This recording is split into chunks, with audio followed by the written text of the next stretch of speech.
questions and answers. Welcome to our May 5th live car shopping strategies. My name is Deshone. I'm known as Deshone the Auto Advisor.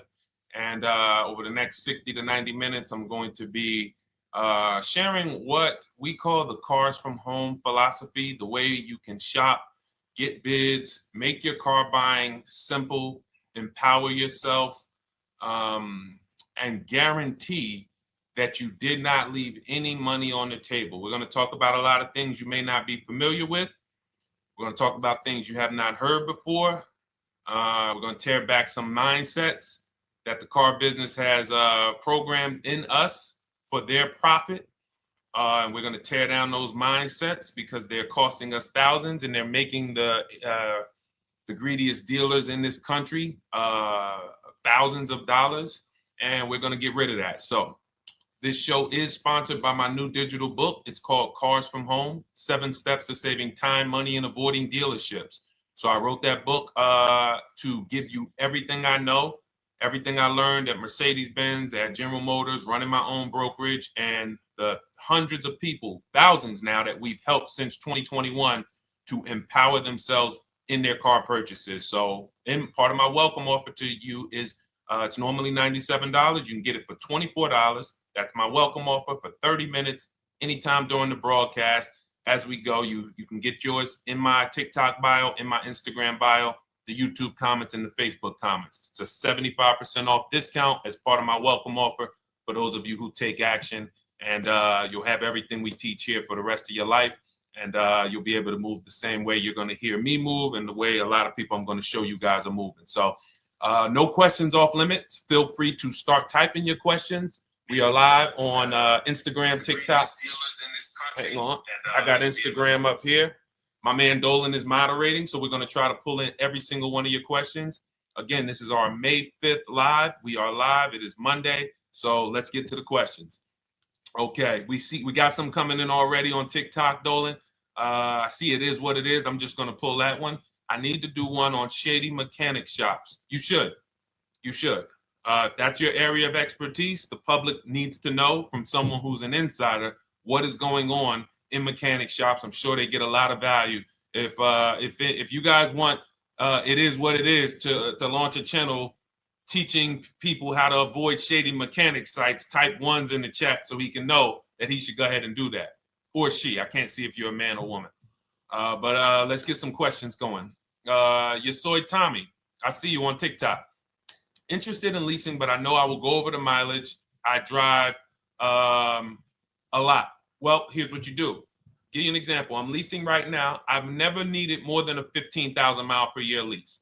So all of my leases have been 12,000 miles. I've never needed more than a 15,000 mile per year lease. Now, sometimes, that was because my family worked a little further from where we lived. We got a 15,000 mile per year lease, but most of the time I'm getting 12 because that's what I need. That's what I use. Now I'm paying $499 a month for this $55,000 Infinity truck. I got a 1% lease on it. I got my bids, the way we teach at Cars from Home. We're big on multiple offers. That's the only way you're going to save the big money and guarantee you got all the money is to get multiple bids. We teach you how to do that. You can do it by phone too. If you want to try to do it by phone, God bless you. We do it through email. We do it through emails and templates, and that's what we do. But I'm paying $499 a month for 12,000 miles. Now, let's just say I needed 15,000 miles. I would have bumped that lease up, and instead of $499, I'd be paying probably $30 more. So call it $530. Now, let's say I'm a high mileage driver at 20,000 miles. That instead of $530, I would probably be paying $620. And there I got my 20,000 miles per year. So the key is, and this is what you'll hear, people will blame the leases for not understanding that they choose the mileage. The mileage is not selected for you unless you go into a dealer and say, hey, work me up a lease. And then they're going to choose the mileage, probably give you 10,000 miles per year, and then try to close you on that. But that's not the way we shop. We're going to shop and we're going to adjust our miles based on what we need. So if I needed 20,000 miles per year, I would probably be paying $620 instead of $499. If I needed 25,000 miles per year, I would probably be paying $680. So I'm just paying, we get what we need and we enjoy our leases. because when we buy these cars and we drive ridiculous miles, we depreciate our cars, we destroy the value, and then we still have a loan on it in a lot of cases for a vehicle that we have destroyed the value in because we put 60,000 miles on it in 3 years. So our loan is moving very slow, but our vehicle's value is dropping through the ground very fast, which is typically how we end up with $15,000, $20,000, $25,000 in negative equity. I used to see it all the time in dealerships, especially when I was in when Uber took off. When Uber took off, year later, 2 years later, 3 years later, we had tons of people coming in with Hondas, coming in with various cars that had 200,000 miles on them, but they still had 3 and 4 year loans left. And, that's just a recipe for disaster. That's a recipe for disaster. So you should not be leasing, though, if you keep your cars 8 years. Some of you familiar with the 8-year rule, you understand.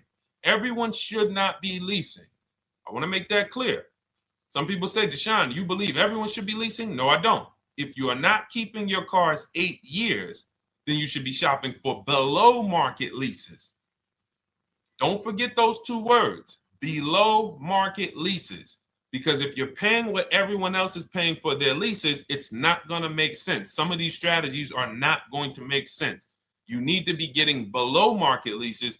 And the way we do that is to comparison shop, get multiple offers from dealers, have them compete for our business, and then we get these leases that no one else can get. Great question. So what if I go over 20,000 miles? What do you recommend doing? You choose your mileage wisely. In my book, I have a section called Choosing Your Mileage Wisely. The whole key with leasing is to scope out the mileage you're going to use, and that's what you shop for. If you know you're going to do 25,000 miles that year, you would do 25,000 miles on your lease. But you don't shop this way. We always shop with 12. A problem with leasing is once again, you go into the dealership, you say, work me up a lease. They're going to work you up what they want. They're going to say, hey, put 5,000 down. Who's had that happen? You go and you look for a lease and they tell you how much money you need to put down.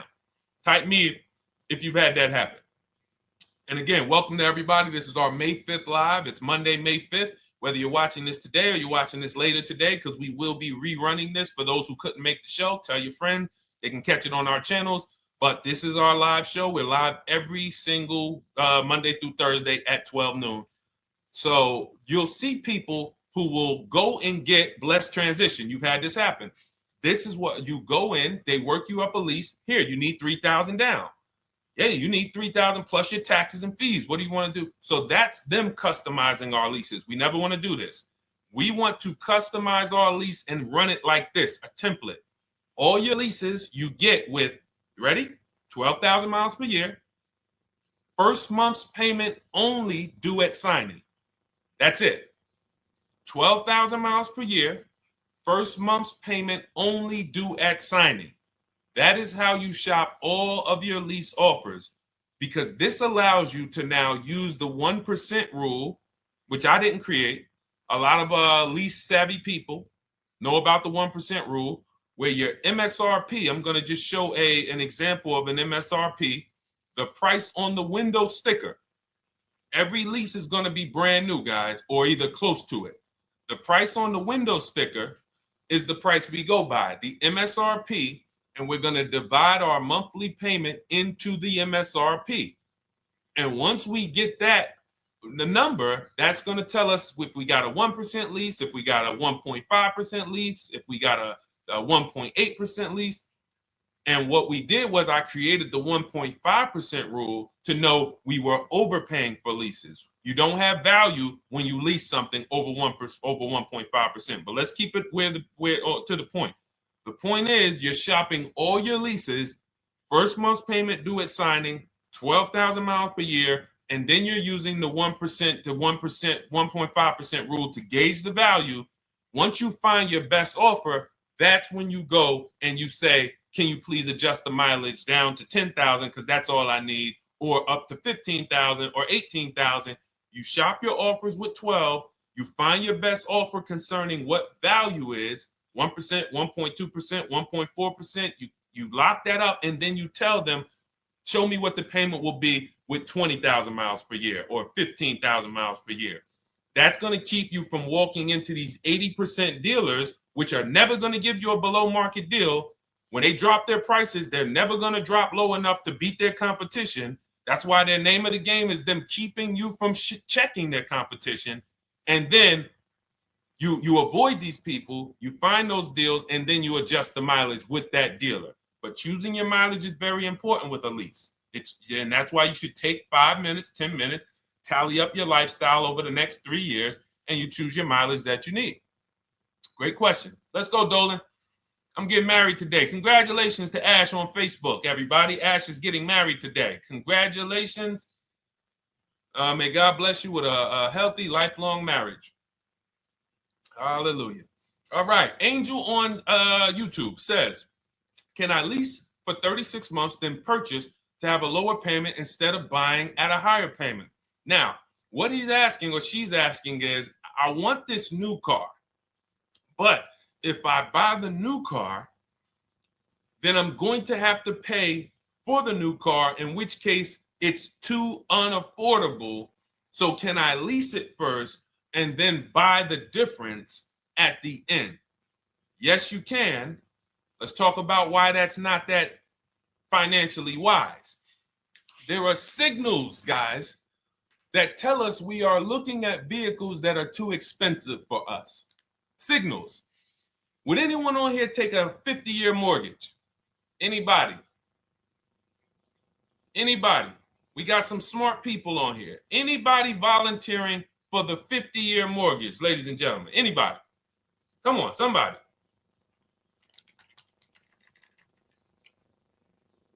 No, why not?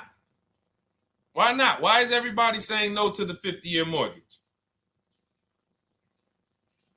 Because we know it's ingrained in us that a 50-year mortgage on a house means we can't afford that house, right? Same thing with cars. There's signals. And so when we cannot finance a brand new car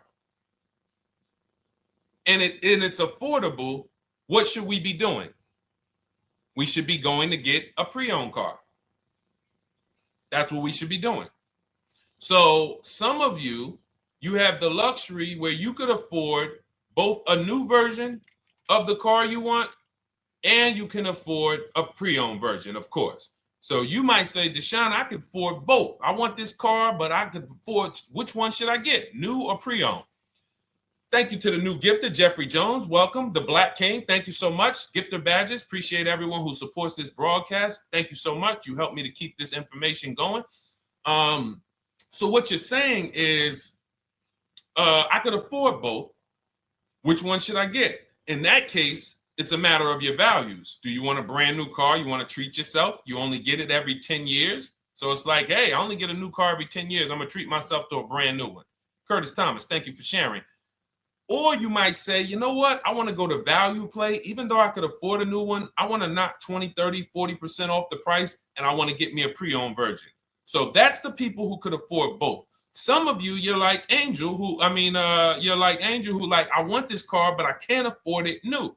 In which case you go pre-owned, because you don't want to you don't want to lease a car 3 years, even if you get a below market lease deal, great lease payment, turn around and buy the difference, because you're typically going to need a 5 or 6 year loan for the difference. Once you get that 5 or 6 year loan, you add that to your 3 years that you leased the car, and you got 8 to 9 years of payments on the exact same car. 8 to 9 years of payments on the same car. This does not make financial sense to pay that long on a car. This is, you can't reach the reward stage where the car is paid off and you're putting money to the side for maintenance and repairs. You know, you got a paid off car, because the goal with purchasing is to get to that long-term ownership where the car is paid off. I don't owe anything on it. You know, I got a couple $100 I put to the side for maintenance and upkeep, but that's all. That car is paid off. I can keep that thing for 15 years. I can pass it down to my son, my daughter. We got an extra car in the family. That is the value of purchasing.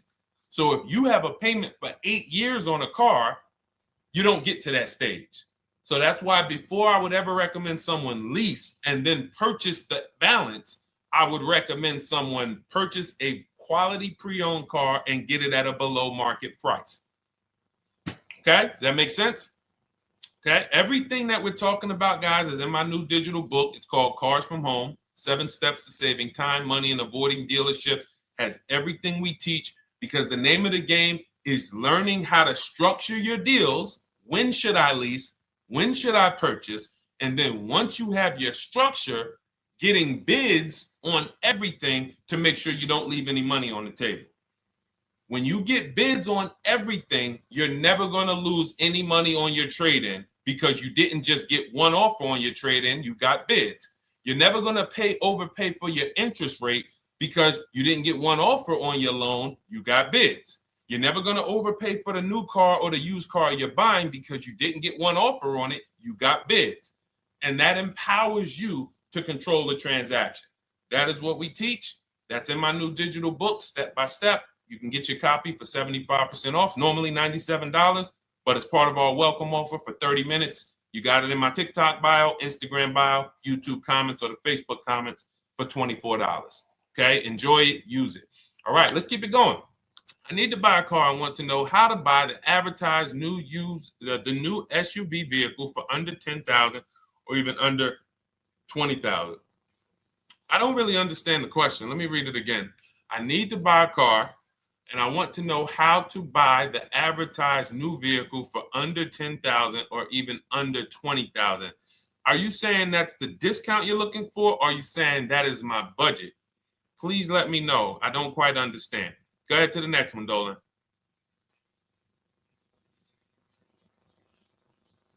All right. If the Carfax report only has service maintenance, is it okay to purchase? Okay, so all right, this is a great question, guys. This is about used cars. Who's going to be shopping for a used car in the next year? Type the letter U. Type the letter U if you're going to be shopping for a used car in the next year. And for those who just joined, this is our Monday, May 5th, live car shopping strategies. So we are live every Monday through Thursday at 12.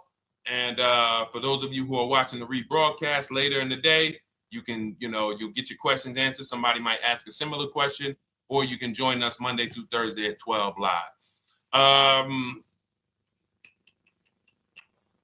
Yes, so we got a lot of people who are going to be shopping for a used car. We got Buffy on Instagram, Fran Bar.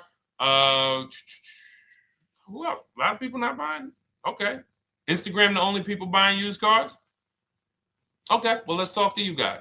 Listen, so here's when you're looking at a used car, what you're focused on is first the service record.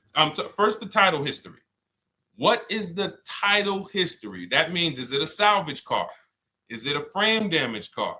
Is it a now, well, let's start first. Where do we find these cars? Let's start there. We're not going to lots. We're not stumbling onto people's lots. That's what they want. We do not want to go through our neighborhoods looking for used cars. Anybody who does not have a used car on a website, they're trying to take advantage of you, because that is unadvertised, that they don't want to be where the competition is. That is not the way we're going to move. And for years, it was like that. You drive past a dealership on the weekend, you see hey, oh, look, they got this nice yellow car, a nice big red car outside, and you just pull right in. That's 2005 stuff. Now, every used car, we need to be able to compare it to the whole market, which means we need to see it on a website, on a marketplace. So we're opening up, this is called my multiple marketplace strategy. We are opening up, and some of you are going to need a pen if you're going to really, or unless you're going to watch the rebroadcast, because I'm running stuff past you that, you're trying to buy a $30,000, $50,000, $100,000 car. We're not talking about how you're going to get a couple things from Amazon and, set up a little home studio for $2,000. We're talking about the second most expensive purchase most of you are going to make. So it's understand that you're going to need to focus in order to get the most out of what we're talking about. So we're going to go to the marketplaces. The marketplaces are Carvana. They sell their own inventory. CarMax, they sell their own used car inventory. Driveway, they sell their own used car inventory. We're going to go to now dealerships. AutoNation, they sell other people's, they sell their own. They buy and they relist it on their website. But then you have Car Gurus, you have Carfax, you have Kelly's Blue Book, no, not Kelly's Blue Book. You have Auto Trader, Car Gurus. So we're going to all these marketplaces, we open them right up in one tab. So now what we're doing is we're putting in our criteria, and what we want to do, we want to go 100 miles out. Even if you're not willing to drive 100 miles out, you want to see what the whole market looks like within 100 miles. So now, if you know what you can afford, then you can put in your price criteria. I have a tool that I created. It's called the Perfect Budget Calculator. Some people who have my book, you've used it, where you put in your down payment preferred, you put in your interest rate, you put in any equity from your old car, and it tells you, because what you tend to miss is the fees. That's what you tend to miss. So if you're not using this calculator that we created, you want to add another $2,000 or so, because you got to factor in the fees in that budget. Some of you go out and say, man, I think I could afford $30,000. Then when you find your car, they bump you up to $33,000 because you didn't factor in the taxes and fees. So this calculator does it for you in my book, and everything we use the Perfect Budget Calculator. But if you're not using it, just estimate another, a little higher. Now you put all of that into the marketplaces. Now you're looking for what the inventory is. Now, here's the reason why you must open up all these marketplaces. First reason, they have different cars on them. Carvana and CarMax has different cars than Car Gurus, Cars.com, Auto Trader. There's different cars on them. Another reason we need to open it up is because sometimes you'll see one car here on Car Gurus for $31,000, and then you'll see that on Auto Trader they marked it down $2,000. It's $29,000. And you're like, wait, why the heck is it lower? This is the same car. Well, it could be because this marketplace got the notification first to lower the price, and maybe this one takes a little longer to see that, oh, maybe that takes 24 hours before their updates take effect. So that's why you want to open up all these marketplaces. Now you're narrowing this down first based on your color choices, what options you want, your models, and now we're starting to narrow this thing down. So we're narrowing it down. Now we start to look at the history of these cars. This is the best way to start narrowing down your used car search. Let's now dive into the history. I need the Carfax. Now, some of these websites will give you a free Carfax. Some of them will try to make you buy a Carfax. Now, I'm going to give you one of the secret strategies that we've been using for years in my book, and I'll tell you it right now. It is how we get free Carfaxes, because when we get to most vehicles, you guys, for those of you who are just meeting me, I worked in Mercedes-Benz for 5 years and General Motors for 5 years, and I ran my own brokerage. I started it in 2016, and I ran that while I worked at the car dealership. So I have a lot of experience and have seen a lot, and that's why I'm able to teach these things. I also love numbers. But one of the things that I know is almost every dealership has a contract with Carfax. So every dealership, we pay Carfax already. So what we're able to do is when we list our inventory on our websites, we're able to list the Carfax with it. We're able to provide that free of charge. But when we pay Auto Trader or Cars.com or Car Gurus, we are not able to actually push our Carfax to that marketplace. But if you come to our website and you find the vehicle on our website, most times you will find the Carfax for free. That is what we have been doing for years.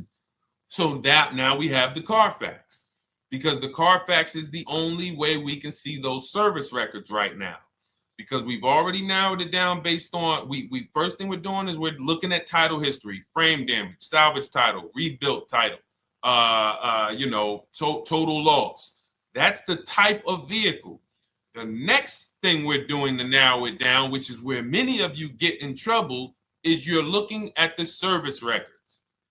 Skipping service records, buying used cars without seeing service records is disaster. The biggest indicator on if a vehicle was taken care of is what is on those service records. And if you can't see those service records, then I would not buy the car. Somebody say, oh, I'm changed the oil myself. If you don't have proof that you have changed the oil yourself, I cannot see it. I cannot see that you have maintenance this car, and that's a turnoff for me. Because now when you drive that car a year later, 2 years later, things start happening. You have no one to blame but yourself. Now the regret kicks in. Man, I knew I shouldn't have got this. But chances are, if you find a quality vehicle and you see service records on that previous owner's report, that's going to lead to a quality experience. Okay, so that's pretty much how the initial part of our multiple marketplace strategy. As you can see, we have this to a science. Nothing that we're doing is by chance. Nothing we're doing is on a whim. That is it. But let's go to some more questions. And I think the biggest thing I want everyone to understand so far is that we don't wing anything in this process. There's nothing, everything that I'm teaching you is going to be out of our systems. Now, some of you have different learning styles. So let's address this. Again, welcome to our May 5th, Monday, May 5th live. We're live Monday through Thursdays at 12 noon. And we rebroadcast this for those who couldn't make it. You can share this with your family. Tell them, hey, visit Deshone the Auto Advisor's channel. He did a great show earlier. He answered some questions that everyone had. You can watch the broadcast all through the rest of the day. Now, but we're live every week, but we're live right now. So now the biggest, some of your learning style is different. What we teach is we have the ultimate do-it-yourself guide. This book is rated 5 stars. Thank you to everyone who's rated it on Goodreads. Just pull it up right here. For those of you who are actually on Instagram or YouTube, TikTok, you won't be able to see this right now. But the book is rated 5 stars. We appreciate you. And this is the ultimate do-it-yourself guide, whether you're new cars, used cars, leases, bad credit, how to make banks bid for your financing, high mileage driving. It's all in there, step by step. And it's a digital book, so you don't have to wait for it. As soon as you get and hopefully you get there before the 30 minutes, so you get your copy for the $24 instead of the $97. That's our welcome offer. But that's your do-it-yourself guide. Some of you, you're a do-it-with-you person, and that's Shop with Deshone. You like videos instead of reading. You want coaching. You want support. You want a community. We have 1,600 people in our Facebook group. That's our Shop with Deshone. We've had 2,200, almost 2,300 people come before you. When you see me share people like Zafrina and like Melissa and Sheree, Ken, all of these people who are, they're showing their car deals that they got. Look, took me about 30 days. He went through, past Friday, locked down 2 vehicles, 2 Yukon 2025. Said he dropped sold the BMW. They dropped the price down to 70 grand. So they took off like 5,200 for him. These are all people who are in the Shop with Deshone. Their learning style is they prefer videos. They prefer, coaching with me. But again, it's the same information. So I want to be clear. It's just your learning style. So if you are like Deshone, give me the blueprint and I will run this thing. That you're going to be like the people who send, like Marie. Marie just wanted to let you know she got our book. Using the book, I saved over $13,000 off MSRP. Now, here's where the feelings get hurt. And this is not my intention. But some of you have these same vehicles that you're going to see me sharing that our people get. And when you see what they paid for them and what they're getting off of them, you're going to see, wow, I did not get that. I did not get that type of discount. So all of you who have this 2025 GLC coupe fully loaded, she said they took $13,000 off MSRP. She got her bids from home, got my payment to be hundreds lower per month, maintenance included, no money down. We are masters at no money down deals. You should not be putting money into these cars unless you intend to keep them for 10 years and you got a great price already. You got a huge discount already. You should not be putting money into these cars. I have never done more than $1,500 out of my pocket for any lease. And when my car that I bought, I put money down on that because I bought it to keep it. But everything else, we are shopping with no money down. So you're going to see that a lot. So again, depending on your learning style, you can head to my bios and to the comment sections, open the Cars from Home Toolkit, Shop with Deshone might be right for you. I don't care how you get the information as long as you are saving the money. I don't care. If you could do it with a $24 book, do it with the book. I would rather you say, man, this guy Deshone helped me. I bought his book. I got it on the sale because he did the welcome offer for $24. And man, I done got 4, 5, 6 cars using this thing. And all I paid was $24. Congratulations. I will celebrate that. I wish that for everyone, but that's not everyone's learning style. So, okay, Dolan, let's keep it going. I'm sure we got a lot more questions coming in. Molly from Facebook, great to see you. Needed to be here. Well, I'm glad. I just ordered a new vehicle last week, expected to arrive in 3 months. I need a breakdown of how to get out if the options they want, get out of the options they want to the MSRP. Well, first of all, what you want to do is you want to get bids now.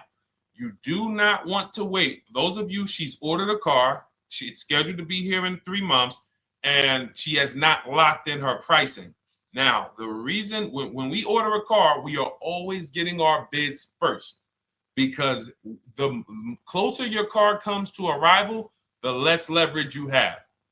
They know once that car comes in there, she's been waiting for 3 months. She is not going to want to walk away from this car. She is not going to want to do this all over again. And they're going to probably take a shot and say, or if you look for a discount at that point, you probably are going to be like, no, I'm sorry, we can't give it to you. So what we're going to do is we have to now send that request out. Now, there's 2 ways for you guys to do this, whether you're leasing or purchasing new cars. 2 ways for you to do this. You can do it your way, which is calling around. Calling around, not going into dealers, calling around, ask for sales managers, try to get yourself at least 5 offers. Because the only way you're going to see how overpriced the offers are is to actually get multiple offers. So I'll give you an example. I'm showing you guys on the screen what a market report looks like.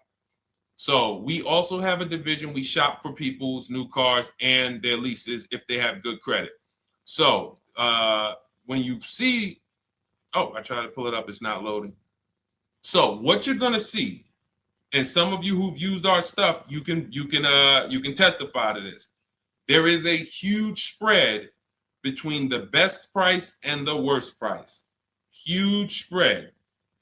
So in order for you to know you actually got the best price, you need to see 4 other offers that are higher. I'm going to say that again. Thank you to all the gifters on TikTok. Thank you, Jeffrey Jones. Appreciate it. You need to see other offers that are higher. So let's go back to my car. This dealer who won the bid for my Infinity truck saved me over $8,000. Now, he said to me when I was making the deal with him, he said he knew that I was not going to find a better offer because he had used a special coupon he had to apply towards the deal. He needed the deal that month, and that's why he won the bid. So he's able to take off $8,000. If I was purchasing, I would have got $8,000 off the price. But I leased it, so my lease payment was $499 a month with $1,270 down total.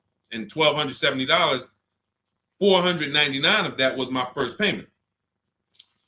So every other offer that I got, $560, $605, $640, $700, $750. That's how you know you did it right.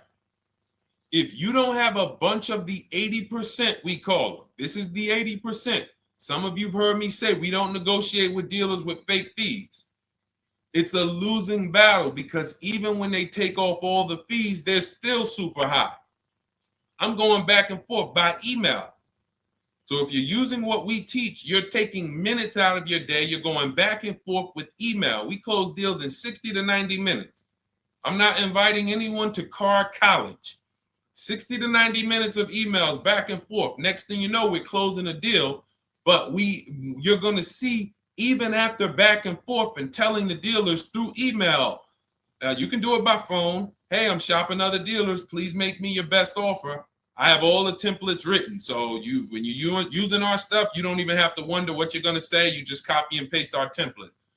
But even after that, you're going to see, wait, these people are still giving me super high prices, even though I told them I'm shopping, even though I told them I'm serious, I could buy the car right now, even though I gave them every single thing I need to give them to get an offer, they're still $150 a month higher than my best offer. That's going to prove to you that they are the 80%. They are not coming down. When they say this is our best deal to their customers walking inside, they're not lying. It is their best deal. It is not the best deal. It is their best deal. Their competition's best deal will blow their best deal away. And the only way you do that is by getting bids. So that's what you need to do, Molly. Take exactly what you're looking for. If you want to call around, call some sales managers and say, hey, listen, this is what I'm looking for. I put in an order, but I'm not dead set on the price yet. Haven't really gotten, I want someone to lock in a price for me. And hopefully you're purchasing, because if you're leasing, it's tough, because once that lease comes in, you do not know what the lease program is going to be. So if the lease program is bad, then you could find yourself jammed up. Now, here's what we try to do to prevent that. It's not always possible. Here's what we try to do. Once you have found the best dealer who's won the bid, now what you're going to do is say, based on this price that you're selling me the car for, can you give me a lease estimate now? So let's say I'm ordering this Infiniti.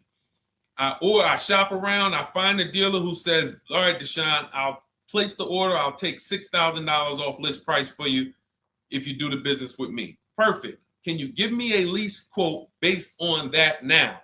I know this is not the vehicle. My vehicle's coming, but can I get some type of an estimate of what it would be?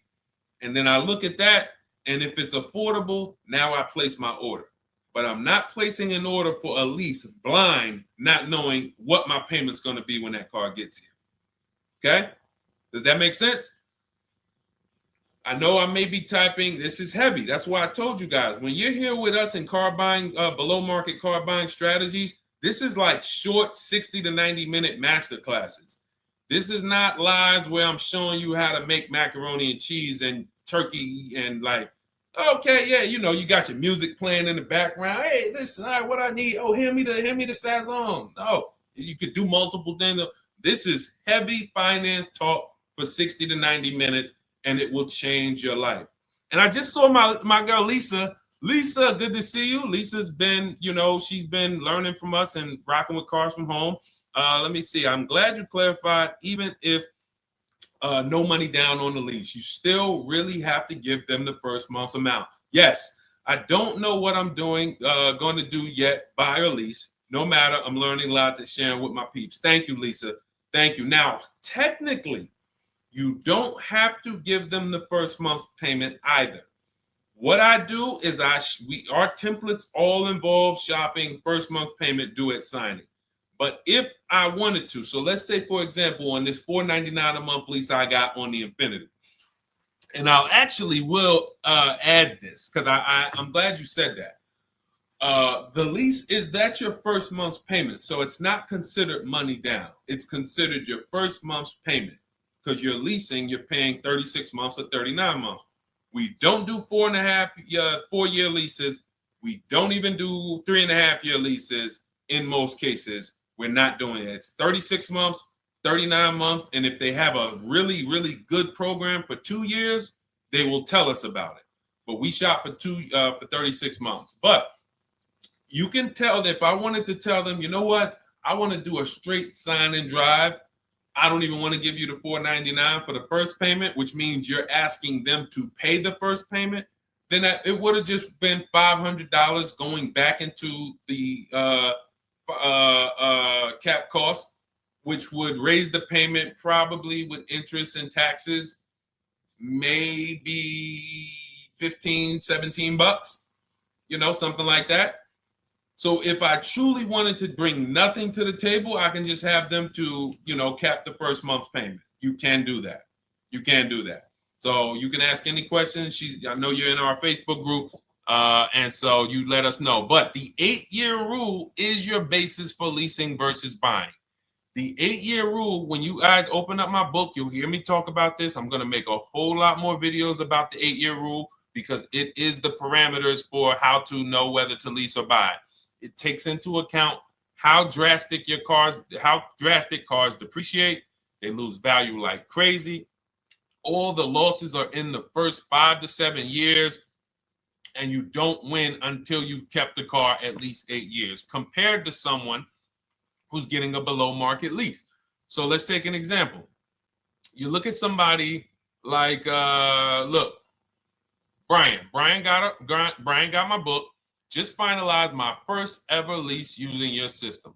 2025 HRV Sport all-wheel drive, $30,000, $505 MSRP. So this is a $31,000 vehicle almost, and he got it for $395 a month, which is a 1.2% lease, no money down. Now, his initial quote from this dealer was $434. This is the winning dealer. But in my book and in our systems, we have a counter offer calculator where we put all the offers we get into the calculator, and then it calculates the best offer and it tells us what to counter. So his initial quote was $434. He countered with the calculator and ended up closing his deal at $395. So these are the people that, for all of you who you're like, wow, are there any cars out there with a $300 payment anymore? Well, if you're buying a car, you are buying it at a $300 payment. You could only spend, who knows, every $5,000 on a vehicle is about how much per month? Every $5,000. When you're looking at a car, every $5,000 on a 5-year loan, which is what you should be defaulting to, is about how much per month. Thank you, Nikki. Nikki got a #1 gifter badge. And I don't really know what all of that stuff means, but I definitely appreciate it. The Black King, thank you so much. I just know it means you guys support the show. So I appreciate it. So who knows? Every Nucci Graham is and I wanna Nucci Graham will address you next, because as soon as you get your book, on the thank you page it says, "Thank you for your purchase. Click below to open your book." So we'll address that shortly. But okay, thank you, Lisa. Yes, every $5,000, and Nikki, $100. So this keeps you in the safe zone. When you are looking for how much loan I'm going to take, you are looking and saying, every $5,000 is going to cost me roughly $100 per month. So if I want to spend $400, then my loan needs to be about $20,000, which means I'm looking at this car. If I'm going to buy it for $23,000 plus fees, and I want to be at $400, I'm going to have to come up with some more money down, because I need to get my payment here. I need a $20,000 loan. I'm not going to go in looking at a $20,000 car and thinking, man, can they get me to $250 a month on this? No money down, because the math doesn't make sense. Because the only way they can get you to that is to put you in a 7 or 8 or 9 year loan, which is a horrible deal. And they've done it to a lot of people, because you go in and you just say, get me to this monthly payment. And they're like, well, you didn't say how long. You come in later, hey, man, my loan is, I remember, man, a guy called me, and this is, unfortunately, people are not trained to look at how long their loan is. Early in my career, I think I was still with General Motors, and a guy came in and he had some vehicle, And he was like, you know, D, could you look at this, man, and tell me, because I don't, you know, I'm trying to get out this thing, man. They telling me I can't get out of it now. That's a recipe. You bury yourself when you make these types of moves. They're saying I can't get out. I looked at his contract. It was a 96-month loan. 96-month loan. So he's in a 96-month loan at a high payment. He's going nowhere. And what it came from is him going in and saying, hey, get me to this payment. My payment's affordable, but how long is the payment? That determines what you're paying for the car. So when we say, yo, are there $300 payments out there? I'm showing you.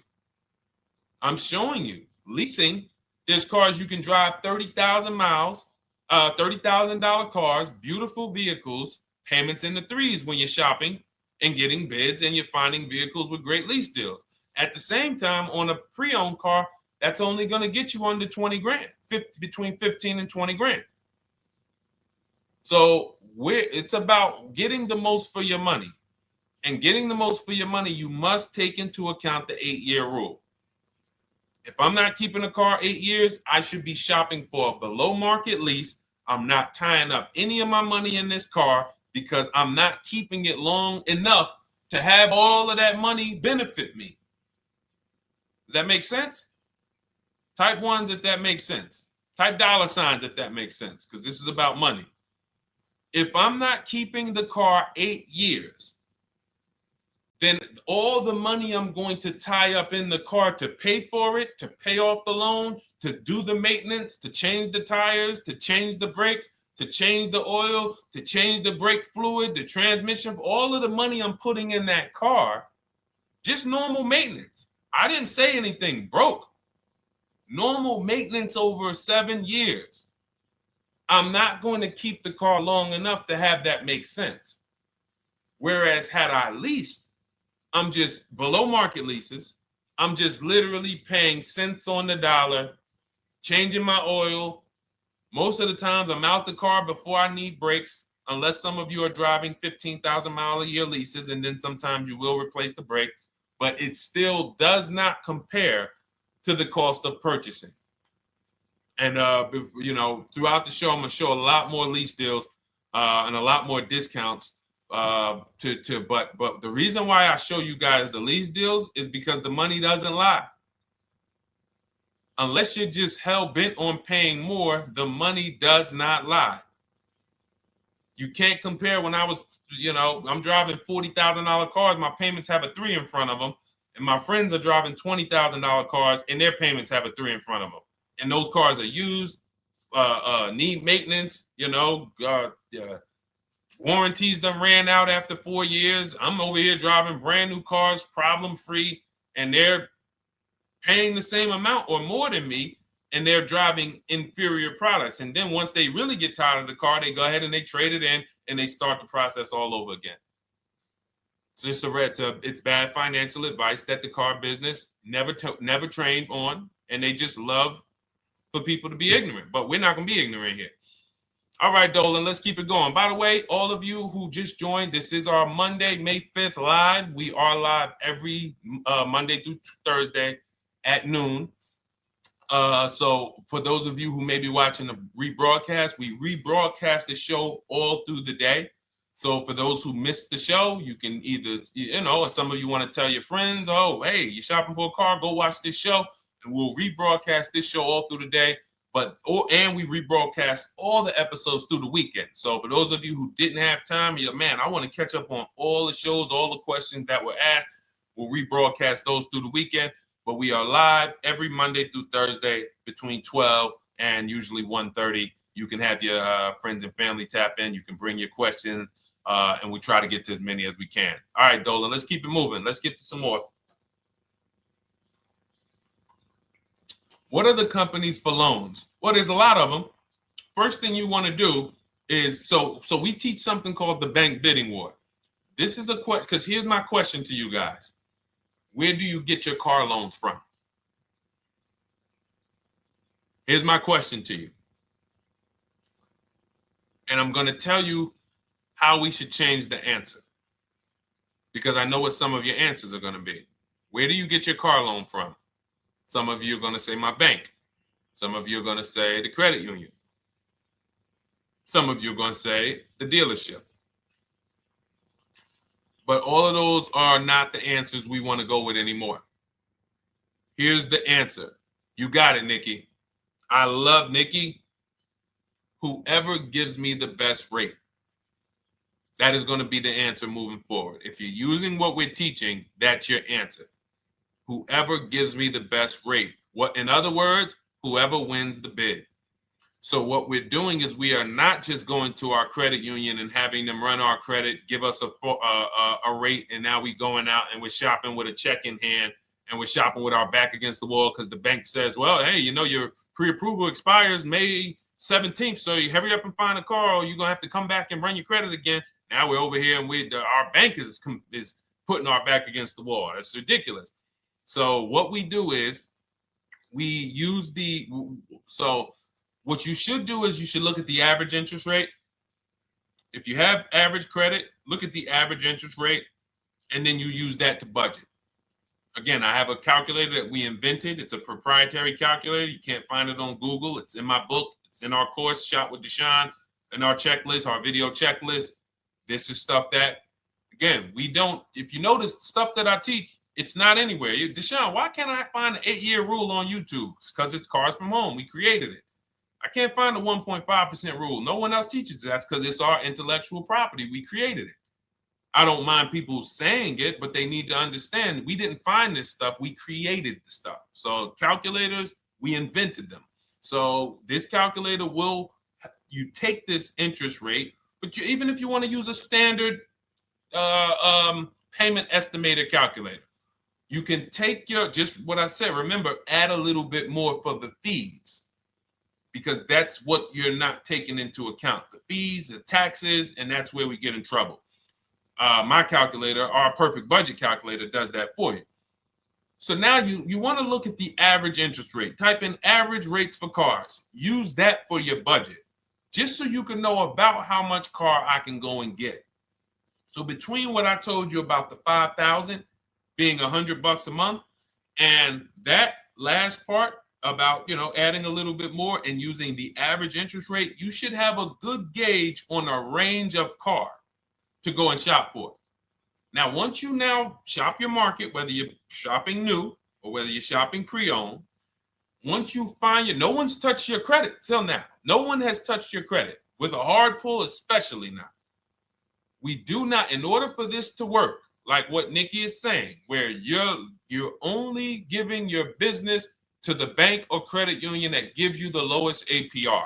In order for this to work and for you to be able to shop freely, no pressure, you need to make sure you don't let anyone run your credit with a hard pull before you find your best deal on a car.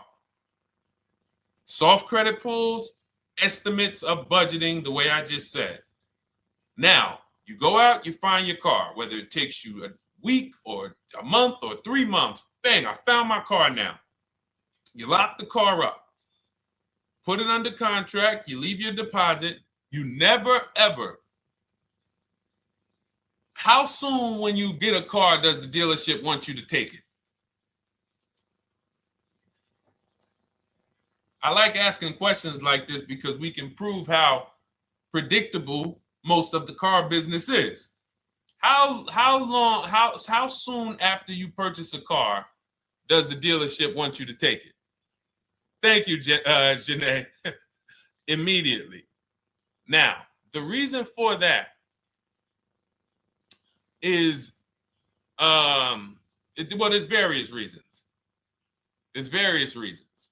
Right then and there, Molly, yes. But what I want you guys to focus on is what you lose by taking it right then and there. You lose the ability to shop the interest rates.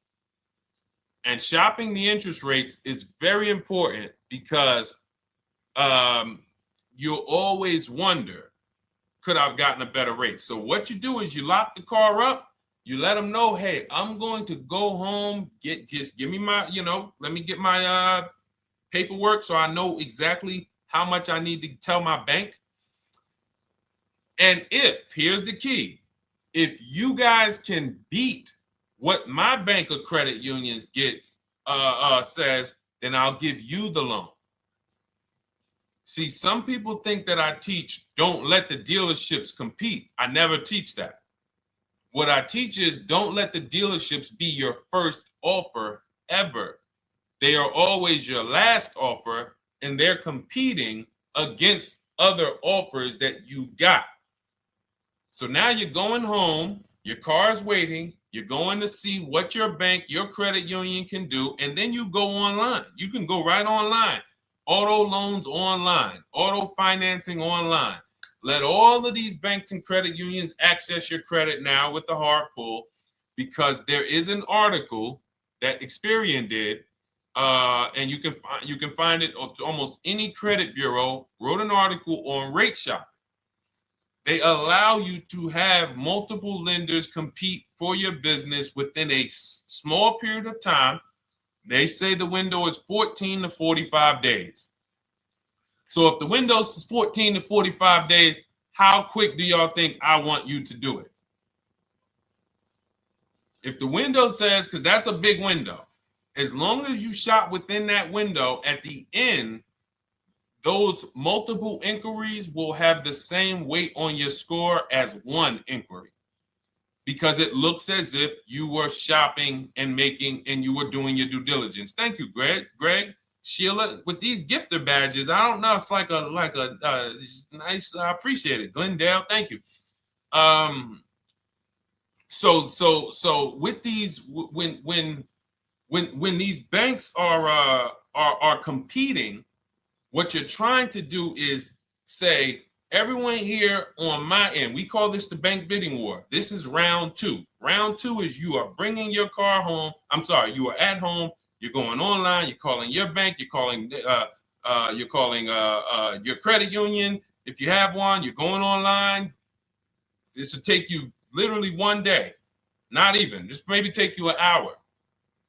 Because if they say that the window to shop is between 14 and 45 days, I want you to do it in 24 hours. We want all the competition in 24 hours. Because that guarantees we are way within the window. They're going to look and see, wow, this person bought a car. They had multiple lenders competing in a small period of time. They're not out here just letting people run their credit over, every week. Some new banks running their credit. So now you call the dealership afterwards. You say, hey, the best offer I got was from such and such credit union or such and such bank. If you guys can beat it, I'll give you the business. You allow the dealer to now shop you to their banks. In which case, they're going to call you and say, hey, good news, we got you a better rate. Or, hey, good news, we couldn't beat the rate, but we can match it. In which case, they save you the time, they save you the paperwork. Or they're going to say, hey, listen, that's a great rate you got. We can't beat that. None of my banks can beat it. And in which case, we guarantee all around we got the best rate, which is the goal we're looking for. As Nikki said, I'm only giving my business to who gave me the best rate. That is the bank bidding war. So when you get your digital book, Cars from Home, you'll get that in writing. We also have it in our Shop with Deshone video checklist for those of you who are more do-it-with-me types. Again, we're all about your learning style. And some of you just like, Deshone, I see you. Can you shop for us? What are these? I'm seeing a lot of you guys shop for people, new cars, new cars, leases only. And you have to have good credit. Your FICO scores need to be over 670, all of them. But if you don't, again, same result. We've been helping people get these results since 2021. And again, I am all about speed. These are short videos. The book is boom, action steps, action, action, action, action. I'm not trying to teach you everything about cars. I'm trying to walk you through a path, a 7-step path to get to the result you want all the time. Okay, I'm not taking you to car college. You're not going into the car business. You just need to know how to get the best deal. And that's what it's about, step by step. Okay, but for those of you who are just coming on, this whole show is sponsored by my new digital book. It's called Cars from Home, 7 Steps to Saving Time, Money, and Avoiding Dealerships. It's a digital book.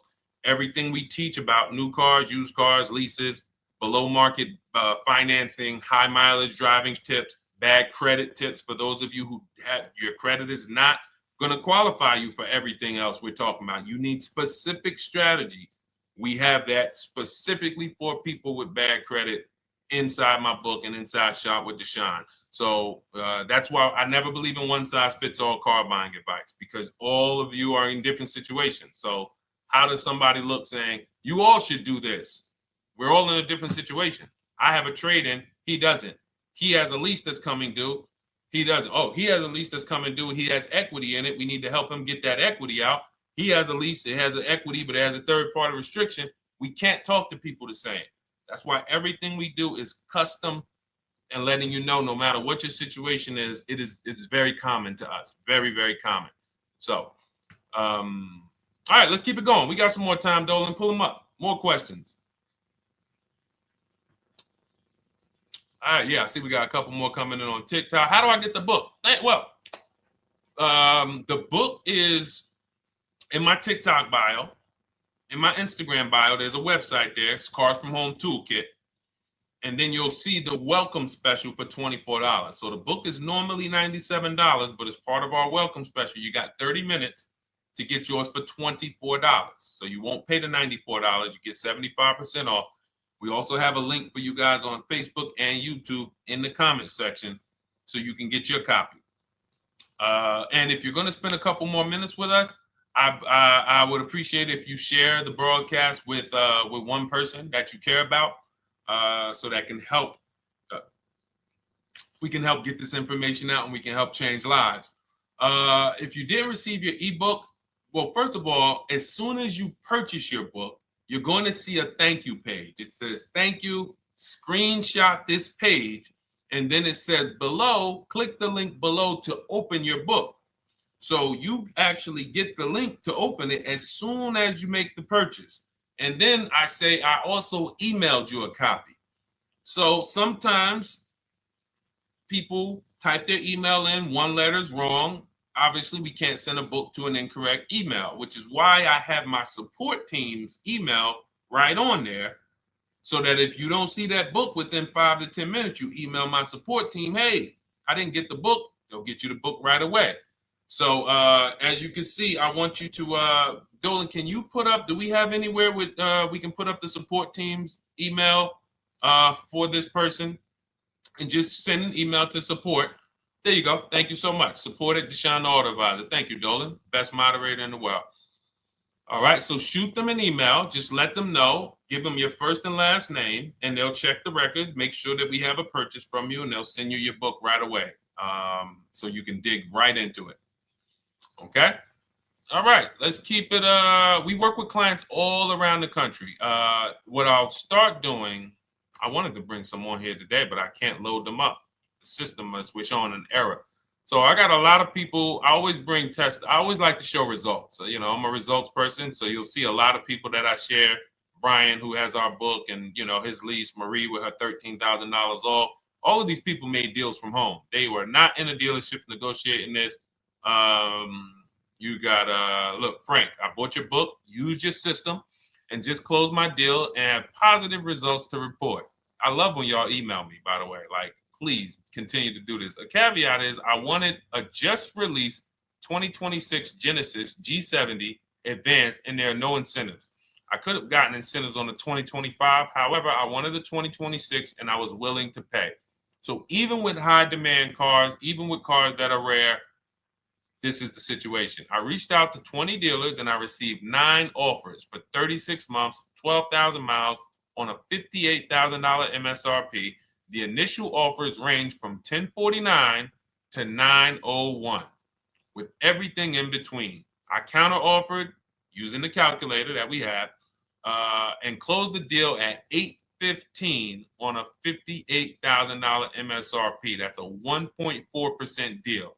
Now, mind you, that on a vehicle on a 2026 with no incentives, which means every bit of that was the dealer taking off money for him. He probably had to get at least $5-6 grand off to have that deal come in the 8s, when other dealers were quoting him 9 up to 10 and, you know, mid $1,000 range. So, you know, but so I show the book testimonials. I show my Shop with Deshone testimonials. But I want to start bringing these market reports so you guys could actually see that's our team shopping all around the country. And that allows us to stay, we're able to just stay on top of the market, like from state to state. It proves like this stuff is not, oh, if you're in New Jersey, the deals are better. Hey, if you're in Florida, the deals are better. If it's California, we don't have deals out here. All of this stuff is not true. And thank God we have people using the Cars from Home systems, be it by book or be it by our video checklist, or be it us shopping for people all around the country where we can tell you beyond a shadow of a doubt. I can show you market reports from Texas, from Oklahoma, from South Dakota. We did a deal for a Mazda, a South Dakota deal, Nebraska, California, Florida, Georgia. We're shopping for people all around the country. And there's great deals everywhere in the country when you know how to make dealers bid. Because you're always going to find that 20% dealer who just wants to beat their competition. They're the best in the region. And you got to go out to find them. You got to have a system to find them. Because most of the dealers are not them. Most of the dealers are the 80%. That's just the way it works. It's a numbers game. And the 80% are very expensive. And when you walk into the 80%, they'll go down. You're like, oh man, all right, can you take off? Can you get me down? Like, yeah, man, you're like $150 a month higher than where I could be, my max. And they go back and forth. They're like, man, I could take off $50 a month. Ah, man, that's the best you could do. And then next thing you know, you get down to 100. Yeah, all right, we'll take off $100 a month. And you're like, all right, I guess I'll take that. You don't realize that a 20% dealer, not only were they nowhere near your max budget, they were $100 less than your max.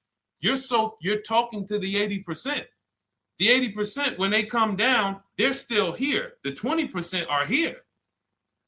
So you're over here with an 80% dealer walking into these dealers. 8 out of 10 dealers over here are 80% dealers. So y'all talking them down like this, and y'all thinking we winning. Oh, I talked them down to this. Meanwhile, the 20% dealers are here. 20% dealers will launch a bid. We gotta cut. Oh man, if this thing wasn't broken, tomorrow's show, I'm gonna bring on a lot more market reports. We got dealers who come right out. We getting offers 700, 790, 820. Dealer come right out 650. Boom, blow everybody away. Like, oh, let's go. We got a winner. Looks like we got a winner here. That's it. And then it becomes fun. As you can see, this is fun for us. When you change the way we shop, you shop and you start to you're going to be the prize. You're going to be the prize. So anyway, let's keep it moving. For those of you who have gotten your book, I look forward to you using it, empowering yourself, having these same results. For those who didn't know about the book, it is a digital book. You can get your copy for 75% off for 30 minutes in my TikTok bio, my Instagram bio, the YouTube comments, and the Facebook comment. And for those of you who've been on and you still don't quite trust us, you want to get started with maybe some free advice, go grab our cheat sheets. We have our free cheat sheets in my Cars from Home toolkit, totally free. Test us. Look at the cheat sheets, look at the strategies, look at the emails I'm going to send, guiding. Like I don't play around. So if you want to just say, test out, let me hear some free advice, start with our cheat sheets. All right. Yes, I'd actually answered that when I read that comment, Dolan, on TikTok about do we work with clients in New Jersey and New York? Well, yes. When it comes to shopping done for you, if you open the Cars from Home toolkit and you're like, Deshone, I just want to relax at home. You guys go shop the market for me. If you have good credit, FICO scores over 670, and you have and you're shopping for a new car or a lease, you can book a call with us and we can see if we can help you. Book a 10-minute call. It's free. And we can see if we can help you. Is it best to lease a car if you're currently underwater? Ooh, if I was underwater right now, let's just say I have 15,000 negative equity. I made a bad deal during the pandemic. I'm upside down and I'm like, man, I got to get out of this car.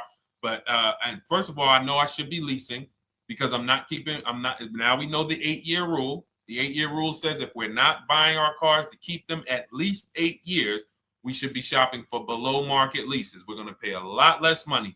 Below market leases, not normal leases. Very important.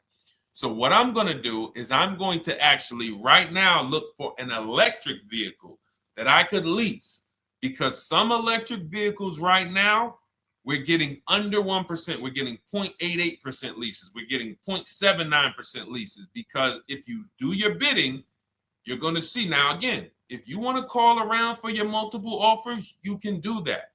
I'd rather you call around than to do what you've been doing.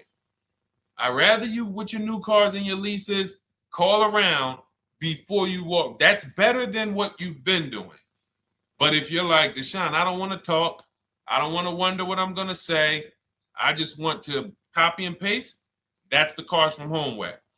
Either way, you get your 5 offers, and you're going to see now, my best offer on this $40,000 electric car might be $320 a month.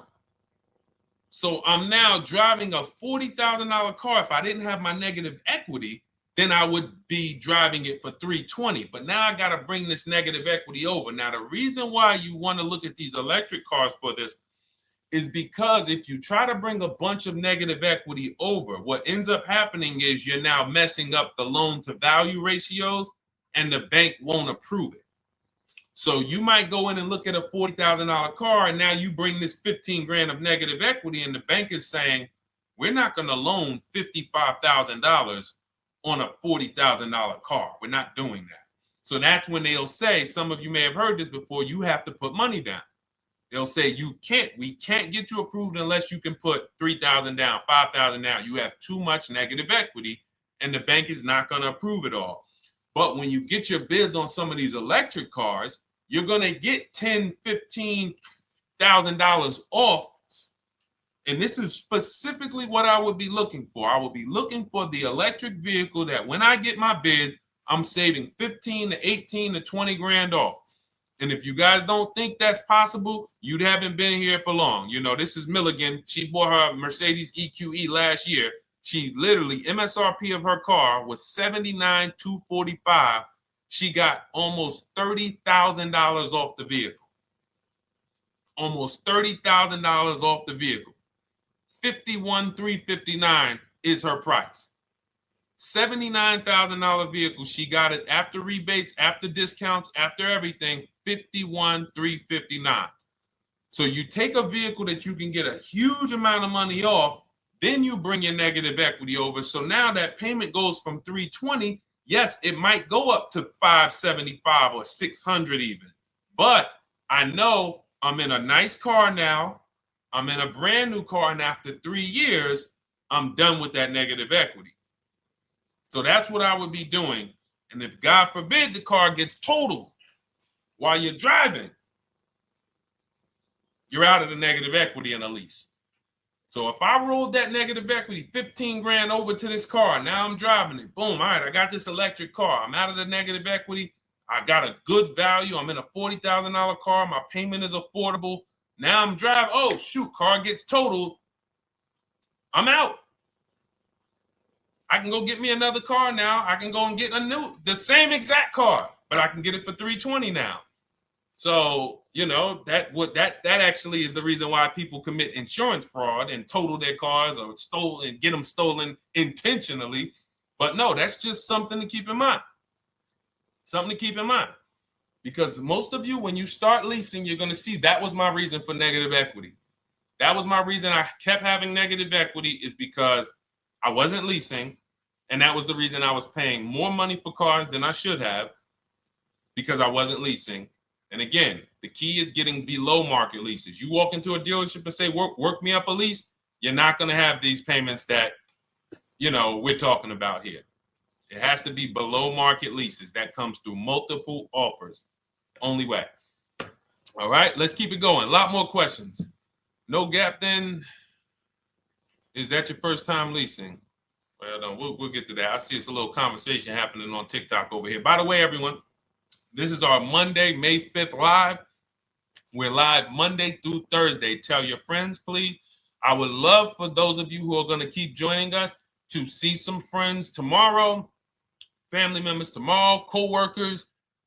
When you are at work, when you're talking to people, if they say they're car shopping, I would love for you to invite them to our live shows Monday through Thursday at 12.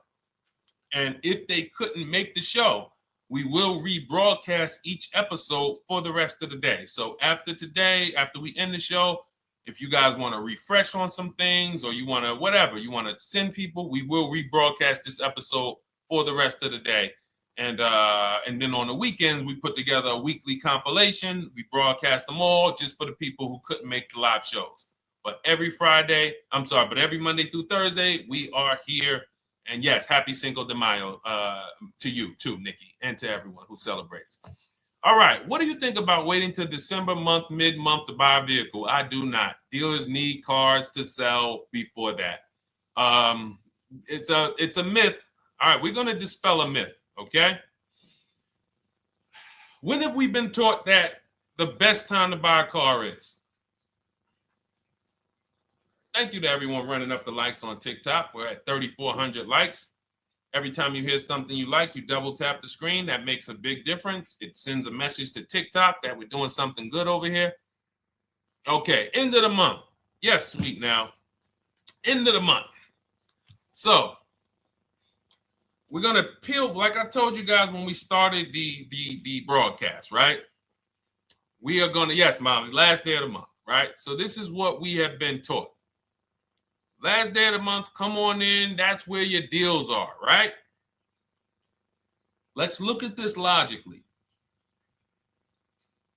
As a former car salesperson, the times where where I saw the dealer or myself being the most desperate was the times where we did not have a lot of customers. Sometimes you look up, it's the 10th of the month. They call us into a sales meeting. They say, hey, guys, we got to sell 200 new cars this month. We are only at 40. We are way behind. We are tracking way behind. Call anyone you know who's a real customer. We are entertaining every reasonable offer. Now, you've been taught there's a group of people that we know are coming at the end of the month. There's a group of people that we know that last weekend they're going to rush. But there's no desperation there from us because we know they're coming. So we look and say, I'm much more desperate at various times throughout the month than I will be at the end of the month. Because think about it. Every time you go into the dealership at the end of the month, is it dead or busy? You go into the dealership most of the time at the end of the month, is it dead or busy?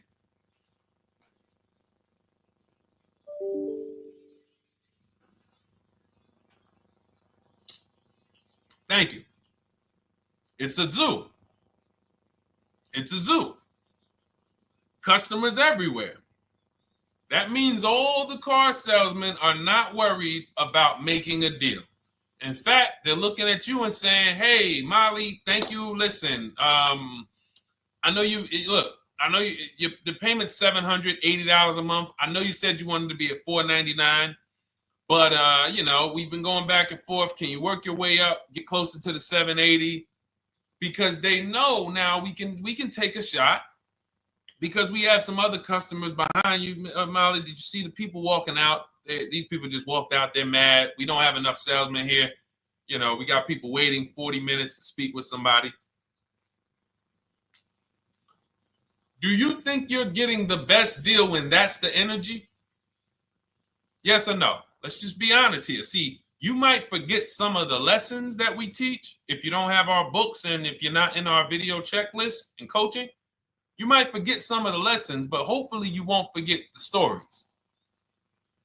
So you walk in the dealership at the end of the month, the place is a zoo. It's people everywhere. They're ringing bells. They got the big clown, donuts around. Hey, you want a donut? Do we think there's desperation? Thank you, Sheila. Thank you, Molly. There's no desperation here. And they don't magically wait till the end of every month to hit their numbers. Some dealers hit their numbers at the 25th of the month. Numbers are hit. We still got people coming in end of the month. So What we want to do to answer the question is we want to be positioned. What I like you to do, for those of you who are in an emergency situation, you need a car in a week, in 2 weeks, that's fine. Everything we teach can guide you. We've had people who got their cars in 3 days. Like that's not something that is let's see. This is my second go around, much easier, more relaxing experience. Calculator definitely helps. Turned in my CRV, got a 2022 Marcus, some dealers wouldn't do. Somebody, I wanted to read you somebody who got their car in like 3 days, 5 days. That's normal. Again, like I said, we're not taking you to car college here. Like you know, our step-by-step programs can get you to your cars in less than a week, 90 minutes. But you don't want all your car shopping to be emergencies, because here's where you want to be. You want to be able to say no for up to 3 months. Reason is, there's a group of people that walk into the dealerships. They're there right now. They're desperate. They're giving off desperate energy. They can't say no. They back themselves into a corner for whatever reason. If their leases are up, maybe they don't know you can get an extension. If your lease is up this month, you can call. You can get yourself an extension for 1 month. Some leases will be extended up to 3 months, up to 6 months. Those of you who have cars and you're like, Deshone, I'm shopping for a new car, but I don't need it. I just, my car still got some life to it, but, I want to look for something new. This is a position of power to be in. This is where you want to be. You want to be able to say to yourself, all right, let me look at the offers this month in May. All right, I'm going to follow up next month because the offers change. The used car market changes. The lease prices change. The dealer desperation, it changes. I'm not letting tariffs push me into doing something and making a bad deal. I'm not doing it. I'm not worried about tariffs coming, because there's going to be deals no matter what. If the prices of the new cars go up, what happens to the prices of our used cars that we're going to be selling? See, that's how we really won during COVID. Some people who've been with me since 2021, that's how we were winning. My man John Shaw, he was one of the first people. David Isaacs came in, got his BMW. Yes, the lease prices were slightly higher back then. We were still getting under 1.5. We were still getting 1.4. John got a 1.2 on a Jeep Wrangler, but we were selling our old cars for 8, 10, 12 grand more than they would be worth today. So even if the new car market goes up, we know how to maximize the prices of the cars we're getting rid of, and we're going to offset it. So we want to position ourselves to be able to say no. That is the strength. That's the leverage where we can say, you know what? All right, I'm going to follow up next month. Now we're telling the dealers right up front, hey, call me. I'm good between now and June 18th. I'm good between now and July 20th. So now what those dealers say is, okay, this is a serious customer. By the way, we have all this in templates. In my book, you fill out the template, you fill in, here's the day you can buy a car. This is your deadline. When we blast it out, these are things you can call dealers and you can tell them, hey, I'm good between now and anytime before the summer. Call me if you get a black one with the red seats and this package in it. If you want to call around, you want to do it that way, you could do that. But what you're letting them know is, call me when you want to make a deal. I can make a deal today. Let me see the numbers today. Great. All right. If sometimes you'll see that a car is a little bit out of the range we want it to be in, you might say, man, I'm looking for it to be around, 505. This thing's coming in about 550. Okay, maybe I'll check next month, see if the program gets better. You might say, all right, dealers are saying to some of you shopping for cars that maybe every dealer is not going to have it. When you reach out to the dealers, only 5, 6 dealers have it. But they say, hey, I got something coming in May. I got something coming end of May, June. Is that good for you? See, they're desperate customers. They can't say yes to that because they back themselves into a corner. But you guys now operating with a 90-day shopping cycle. If a deal comes today, I'm jumping on it. But if you got something coming next month, I'm jumping on that. Call me when you're desperate. Call me when y'all have that meeting. Hey guys, we're way behind. Listen, we need a deal. I'll take any deal right now. Hey, is that person that Sheila McCauley, you know, that last month, her number, we couldn't make that deal last month. Did she get a call yet? Hey Sheila, did you get a call yet? No, I'm still waiting. Okay, great. We can get to your number now. Perfect. Thank you. Positioned. So we want you to be positioned when you use what we teach, whether it's the Cars from Home digital book, whether it's the Shop with Deshone. For those of you who are like, Deshone, let's do this together. I want the checklist videos. I want coaching. I want to be able to pop into the Facebook group, ask around. We can't give you that for $24. No author can give you the support. I got tons of books. There to Be a Man, In His Steps, Tony Robbins' book. None of these authors can give me support for the price I paid for their book. That just can't happen. But some of you are like, you know what? This is a big investment. I want to make sure I have access to, you know, systems for life. That's the Shop with Deshone done for you video checklist. And then you got coaching direct with me in our Zoom calls every first and third Wednesday. Twice a month we do. And then we got our private Facebook group with 1,600 people. And then some of them are sharp as me. I'm telling you, let's look at, you know, y'all know I brag about Rosalie. If you like Rosalie, if girl got 4 cars in within a year, you know. Her first car was the Infinity. She got her Infinity truck. And I was sharing her a lot last year when she got her Infinity QX60, but she recently shared that she got 3 vehicles. And hold on, where is she at? I just had her up. So this is the people that's in the group. Like, look, 3 vehicles. Big shout out to Deshone the Auto Advisor for making these incredible deals happen. 3 new leases for my sons with only first month's payment down. She got a Nissan Rogue, almost $37,000 vehicle, $399 a month, no money down. Mazda CX-30 Sport, $28,000 vehicle, $28,300, $339 a month. That's a 1.2% lease. And she got a Mazda CX-50 Premium Plus, $40,400 vehicle, $420 a month. 2 1% leases and a 1.2% lease. And the cherry on top, she says, I sold 2 leases. Some of you don't even know you could sell a lease. She said, I sold 2 leases. She had equity. Now, not every lease has equity. But if 8 out of 10 leases don't have equity, then 2 out of 10 do. So if you've just been dropping your leases off at the dealership, hey, here's my old lease. Let me get the new one. Hey, here's my old lease. And you have not assessed the equity. Could there be equity in it?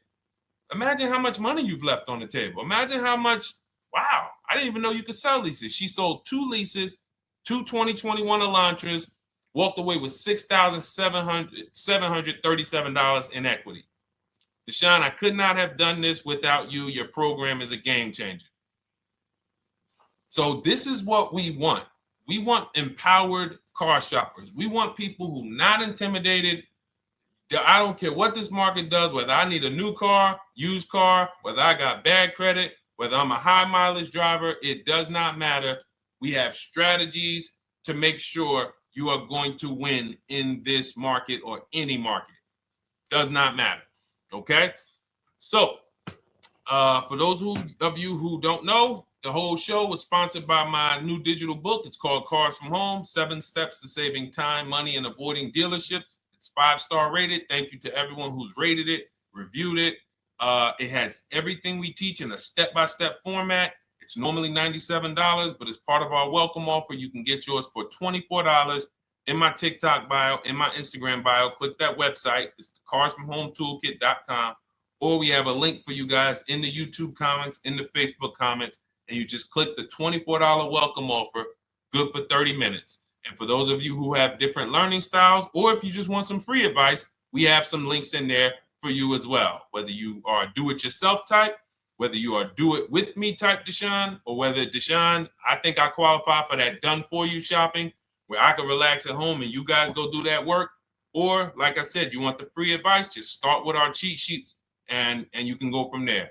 Whatever is right for you, you get it done. We just want to move you from anxiety, from, oh, I don't know what to say, from watching people online who call dealers and negotiate. Hey, take off $5,000 so I can have a viral video. And now you're talking to an 80% dealer. So the 80% dealer has the $5,000 to take off. So you look like, hey, yeah, see, I just got them to take off $5,000. We don't negotiate with dealers with fake fees. Like there's a saying, we don't negotiate with terrorists. Cars from home, we don't negotiate with dealers with fake fees. None of that stuff matters. Because what you want us to think is, look, see, I took off all of this money. Don't you want to buy the car now? But you took off the fake money. Had we been talking to a 20% dealer, what money are they taking off? The real money. The real money. So if we have two dealers, well, let's say 8, because y'all know I use the 80%. So the 80% are over here. The 20% are this small group over here that we got to find. Now, the 80% are starting so high that when they take off all the money, it's fake money. We marked up our cars. We got platinum kits on them. We got the Hertz service plans on them, and the Simonized kit and the low, all of that stuff. Okay, so yeah, we done took off 5,000 for you, but 4,000 of it was fake. Meanwhile, this 20%, they don't have the fake.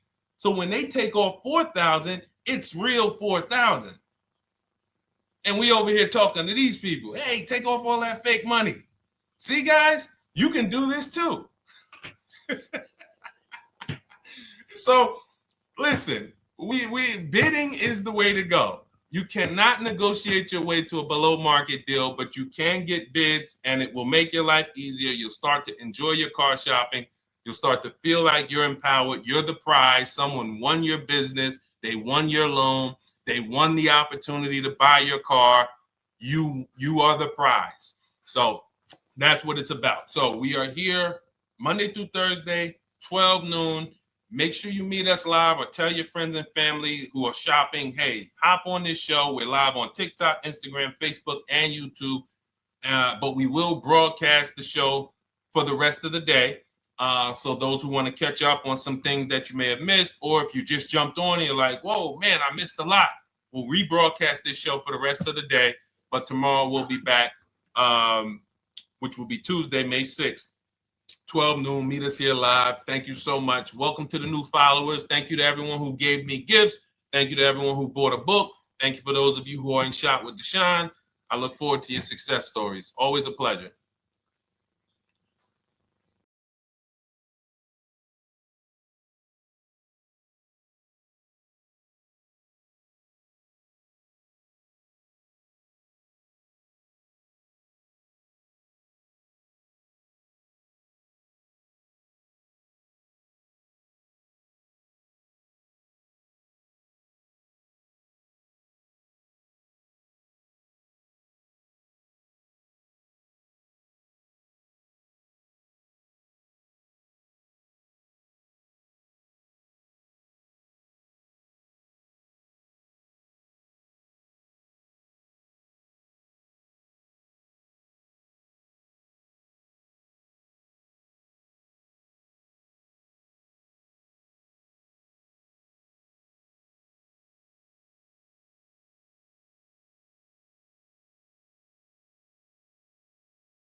And welcome to our Tuesday, May 6th live. We do these live streams at 12 noon, Monday through Thursday.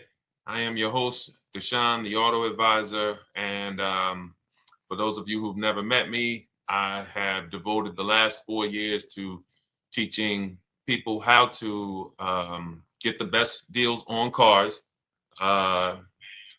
and to learn all the mistakes that the industry, the car industry, would love for you to continue making, because they make a lot of money when you make mistakes.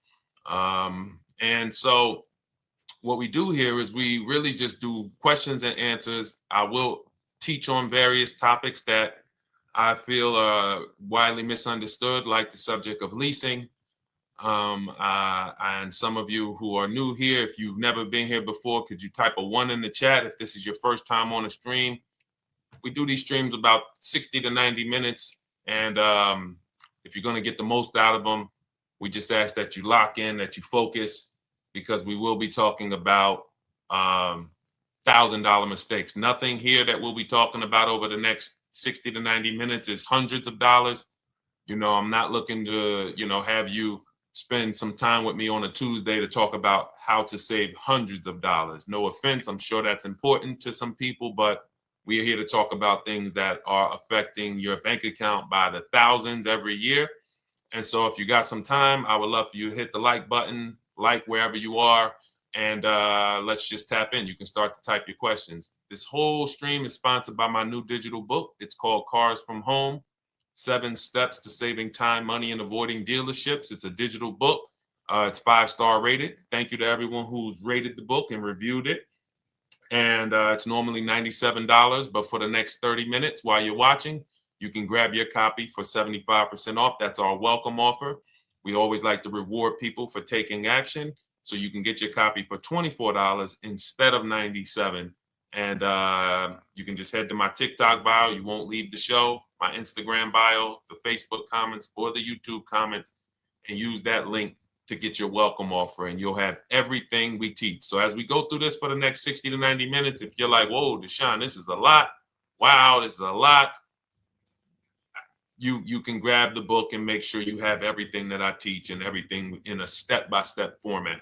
Okay? So I have my man Dolan moderating. Good afternoon. Thank you, Johnny Miller. Good to see you, Lil G. Again, guys, we are live. This is our Tuesday, May 6th live. We're live every Monday through Thursday at 12 noon. But we do rebroadcast these throughout the day. For those who cannot make them, you can watch the rebroadcast, or if you got to go back to work, we'll be rebroadcasting it for the rest of the day until our show tomorrow. All right, so let's start with the questions. You can feel free to get into it. Okay, do you have to get the extended warranty? This is a great question. This is car specific. A Honda, Acura, Toyota, in most cases, have always had low cost of maintenance and their parts are inexpensive. When you're buying an extended warranty or you're considering it, it is a risk product. It's an insurance plan. So that means you can pay for something and not use it, just like car insurance. You don't necessarily use your insurance until you have an accident. Same thing with an extended warranty. It's an insurance policy.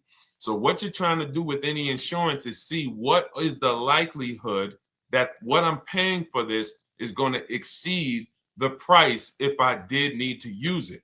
So in the case of a vehicle, when you're trying to determine what should I get an extended warranty, there's 2 things that are important. Does this vehicle that I'm purchasing have a high likelihood of things going wrong?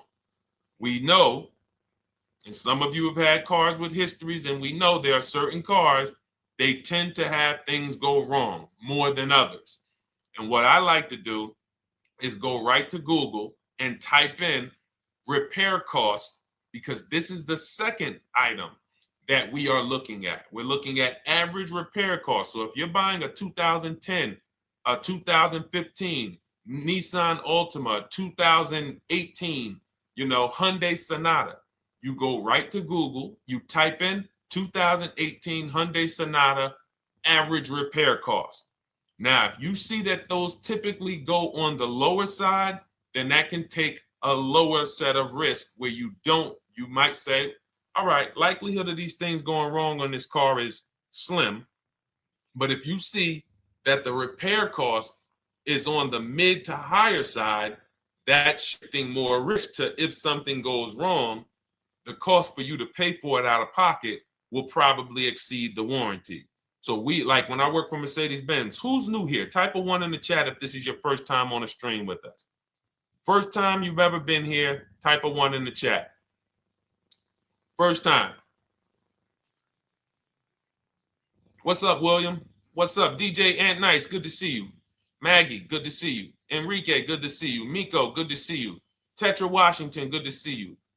Jan, good to see you. Claire Clairvoyant, good name. First time, if this is your first time, just type ones in the chat so I know. I don't want to assume anyone knows who the heck I am and what my experience is. Daniel Thompson on Facebook, great to see you. So I worked for Mercedes-Benz for 5 years, General Motors for 5 years, and I ran my own brokerage, my new car brokerage, called Cars from Home. I started it in 2016. Now, when I worked for Mercedes, when people were purchasing a Mercedes, what I would tell them is buy as much warranty as you can afford. Buy as much warranty as you can afford, because I knew that when something breaks on a Mercedes, nothing's under $1,000, and typically it's $2,000-$3,000. So a $4,000 warranty on a Mercedes Benz is usually worth every dime. But at the same time, we have cars that, again, less likely for things to go wrong. And then when things go wrong, if they go wrong, they can typically be repaired inexpensively. Good to see you, Arms Reach. Welcome on Instagram. Shout out to the people checking in live. Great to see you all. So that's how you're measuring extended warranties. You don't want to get an extended warranty on a vehicle that has a low cost of repair and a low likelihood of things going wrong. You can then take your money, put a little bit to the side, have a little emergency fund, that same $3,500 that you would have put into the warranty, or $2,500, you put that to the side over the course of a year, 2 years, put $100 a month to the side, and then have that be your cushion just in case things go wrong. It's better for you to have that money in your bank account, and if things go wrong, you take it to your mechanic. You must have a local mechanic. You guys know I swear by local mechanics on cars that don't have warranties. Even if you have a Mercedes-Benz, a BMW, an Audi, something that is typically harder to work on and takes more of a specialized engineer, there are still plenty of places that have those. I mean, there's shops where they used to be Mercedes-Benz techs. Now they have their own shops. This is who you want, because their cost, their labor is going to be probably 1/3 of what a dealership is going to be. So these are the resources that, again, keep more money in our pocket while getting us the same level of service and experience. Okay, great question. Welcome, Uncle Nene. Good to see you. Uncle Nene. All right, listen. Nicole, good to see you. All right, Dolan, you can pull up the next question. Feel free to start typing your questions. And as we get more questions in, we'll try to get to all of them. You guys know we're not always able to, but we do try to get to all of them. How do I shop around for the best lease deal without affecting my credit? Well, first of all, you're talking to someone who's, just so you know, I've taught thousands of people to lease. I've gotten 7 leases. Now, when we look at what we are doing with a lease, first, we have to consider how we want the information presented to us. We are not letting dealers tell us how they're going to quote us. We are telling the dealers how to quote us. So we are going to have all our quotes. Thank you to everybody hitting the like button. I see you. I appreciate you. And shout out to the sharers.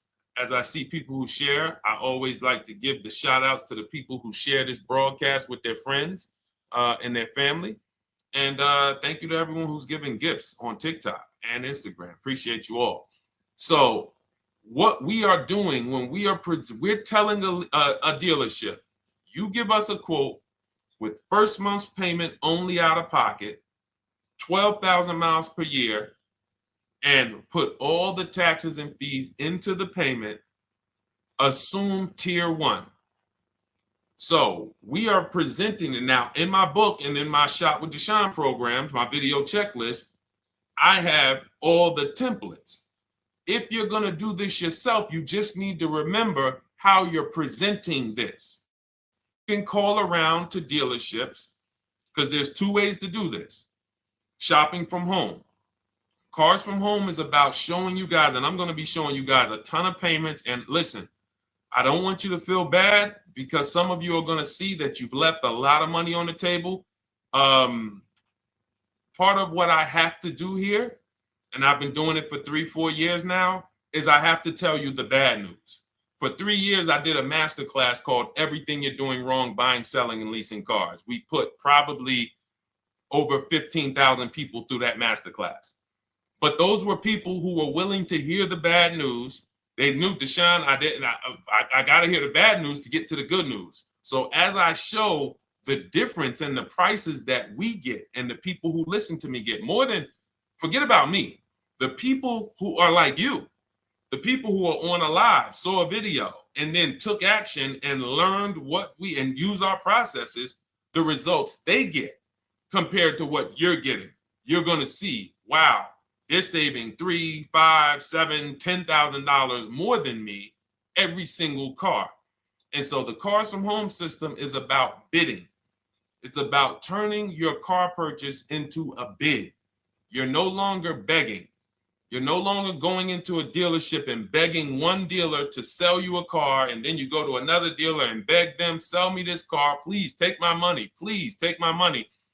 Meanwhile, you're not seeing the entire market and the people who would compete to get your business and gladly give you the service that you deserve by giving them a $30 to $50 to $100,000 transaction, which is what your car purchase is.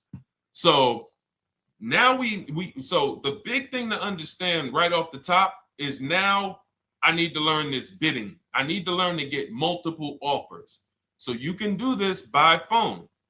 You want to do this by phone, you can call around, but you must give them that information in order for you to compare the deals the right way. Lynette, good to see you. Christina, good to see you. Melvin, good to see you checking in. Rudolph, I see you. Once you actually give them that information, 12,000 miles per year, first month's payment only, due at signing, taxes and fees in the payment, assume tier one. I want the tier one offer. Even if you think I not qualify. Now, if you got a credit score above 670, all your FICO scores, most of you will qualify for most tier one leases. So you want to see, what does this look like as I get my offers? Once you get your offers in this format, you can use the 1% rule as the gauge. The 1% rule is been around for more than 20 years. Everyone who leases and who's savvy, we understood if your lease payment is 1% of the MSRP or less, you stole the car. That includes taxes, that includes fees. You're still in the car. So example, we're looking at a $30,000 car, Hyundai Sonata or a Hyundai Elantra, $30,000 car. When we shop all our offers, if that lease payment is $300 per month, with only $300 due at signing. In other words, I show up, here's $300. Good to see you, GDTV. Thank you for checking in on YouTube. Once I give you that $300, that's my payment for the next 35 months. So that's a very, very low percentage of the car you're paying. It's a 1% rule. Now, in order to get a 1% lease, you need a great lease program, which means the bank has to be supporting the car, rebates, incentives, and then you need the biggest discount, the dealer who's going to give you the biggest discount. Now, one of those we can control. One of them we can't. Which one can't we control? And for those of you who are new here, we don't play around here. But my people who are moving, and again, I'll show you, like a lot of people, we got a lot of people who've been following us, using our processes. They're locked in. They're not casually on a live here. We're not casually here talking. They are locked in. Like, boom, okay, I hear you. They're answering, they're typing, they're not, vacuuming in the kitchen and trying to hear. You can't do. We're talking about your second most expensive purchase of your life. It's going to be, you got to lock in. You got to challenge yourself to block out the distractions while we're on this stream, because this is your money. And if you don't take your money seriously, the car salesman will take your money seriously. Oh, I like that. Praise the Lord. God is good. You don't take your money seriously, the car salesman will take your money seriously. Man. So, all right, now somebody remind me the question I asked. I got so happy about that little catchphrase that I forgot who we were. So I know we were discussing, okay, we're talking about the 1% rule. So now, one of the things we can't control is the bank. We don't know what the lease payment, what the lease program is on a car. So when we shop cars, we are going to now look at multiple offers, and here's what you're going to see. Now, I'm going to show you an example of how we know or how we expose where the dealers are concerning pricing. Now, you can't see this on TikTok, but on YouTube, Instagram, Facebook, you guys can see this. I'm going to tell you guys about it. YouTube just doesn't let us do the same type of stream. But this is a particular Infiniti that we shop for. We have offers ranging, this is a $61,000 vehicle. We have offers ranging from $680 per month, which is a 1.1% lease. So a $61,000 car, $680 per month, that's 1.1%. We divide the monthly payment into the MSRP.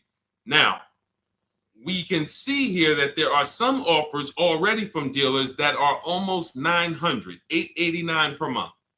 $889 per month, $873 per month. So now when we look and we say, whoa, how can we have two, like we have all these dealers have the exact same car, yet one of them is $200 per month higher than another dealer. Exactly. We call them the 80%. The 80%, even after back and forth, even after, hey, we'll take off some money. All right, we'll drop the payment $50 a month. Their offer is still so high. It's a horrible deal.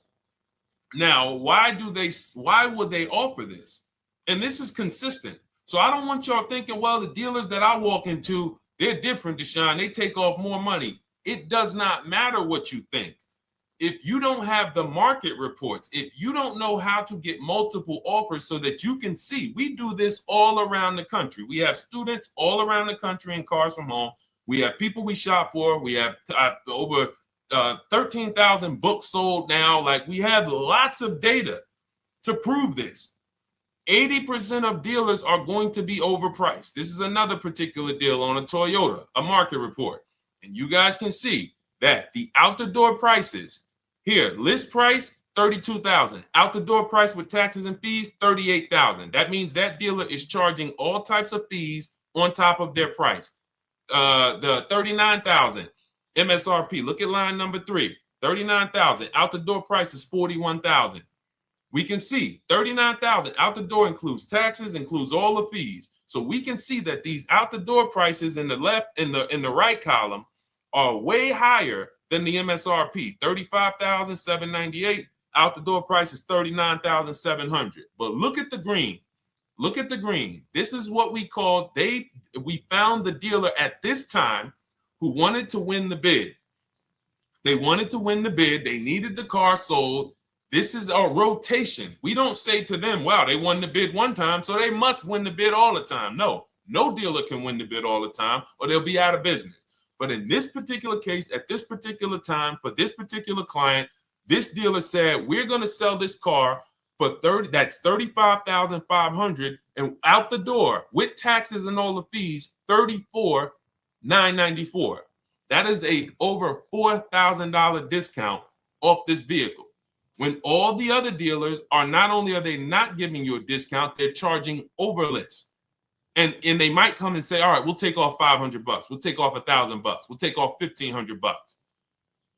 They might start so high with you guys that you think, wow, they started up here and I talked them down. They took off $3,000 from me, but they already were $3,000 in fake fees, protection plans, and all of this padding, dealer adjustments, which is fake fees.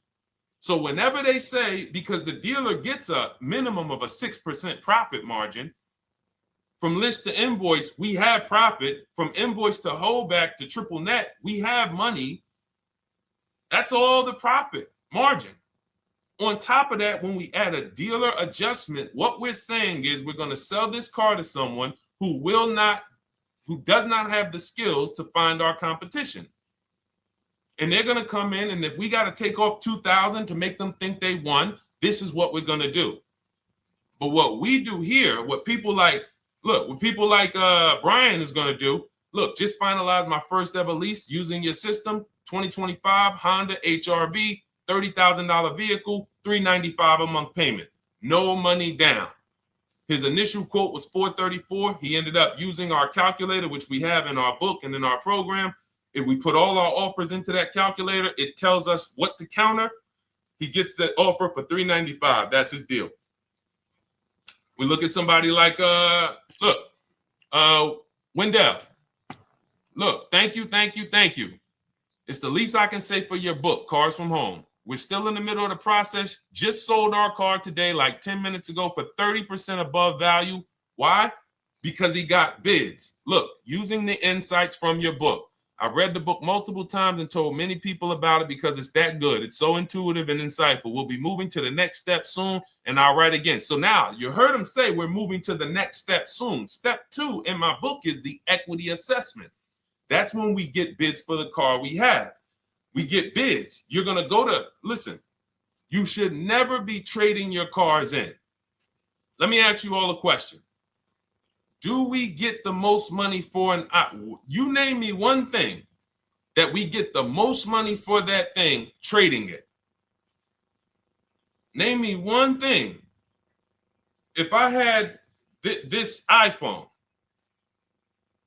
do I get more money trading that iPhone in for another phone, or do I get more money listing it online and selling it to whoever will pay the most? Trading or selling? Let's go. Who's locked in? Tax advantages are very small. I understand you, Ronald, but the tax advantages, we have people that are selling their cars to cash buyers for $3 to $5 grand more than what they can get on trade. A tax value, a tax advantage for the difference is not, it's minimal. Exactly. Thank you, King Carter. You listed. So the money is in the bids and the competition. So going back to this person who asked the question, how do I get the best deal on a lease? It's going to be through multiple offers. That's my 2 favorite words. I would wear them on a shirt if I didn't wear unlearn, relearn.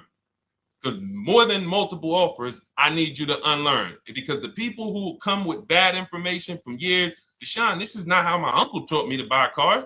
Deshone, this is not how I ever heard about getting cars. I was always taught just go in and just don't tell them about your trade and then ask to see the invoice and all of this stuff. That's what I was taught. Yeah, but you're not going to get the prices we're getting until you unlearn all of that bad information. Bidding is how we buy everything. When we go into the supermarket to get spaghetti sauce, all of those companies are bidding. They're bidding. Hey, listen, we'll sell you this for $3.99. Hey, we'll sell you this for $5.29. But we got a better product. We got quality. Look at us. Look, it's all bids. Everyone who wants to sell us something is competing, except car dealers. Y'all notice that? So the mindset that y'all got to have if y'all want to really win and save all of this money and get these huge discounts is I'm going to start purchasing and leasing cars like I buy other things. It's going to be a competition. And I promise you, your whole life is going to change. Your entire car buying experience will change forever. You will be sitting here just like my man Ken, graduated, $585 a month payment, no money down on his Nissan Murano Platinum, $50,000 vehicle. He's paying $585, no money down. $50,000 vehicle. How much would a $50,000 vehicle cost us on a loan if he purchased it? How much would a $50,000? Some of you know every $5,000 is how much per month. Let me see who's locked in. Who's locked in?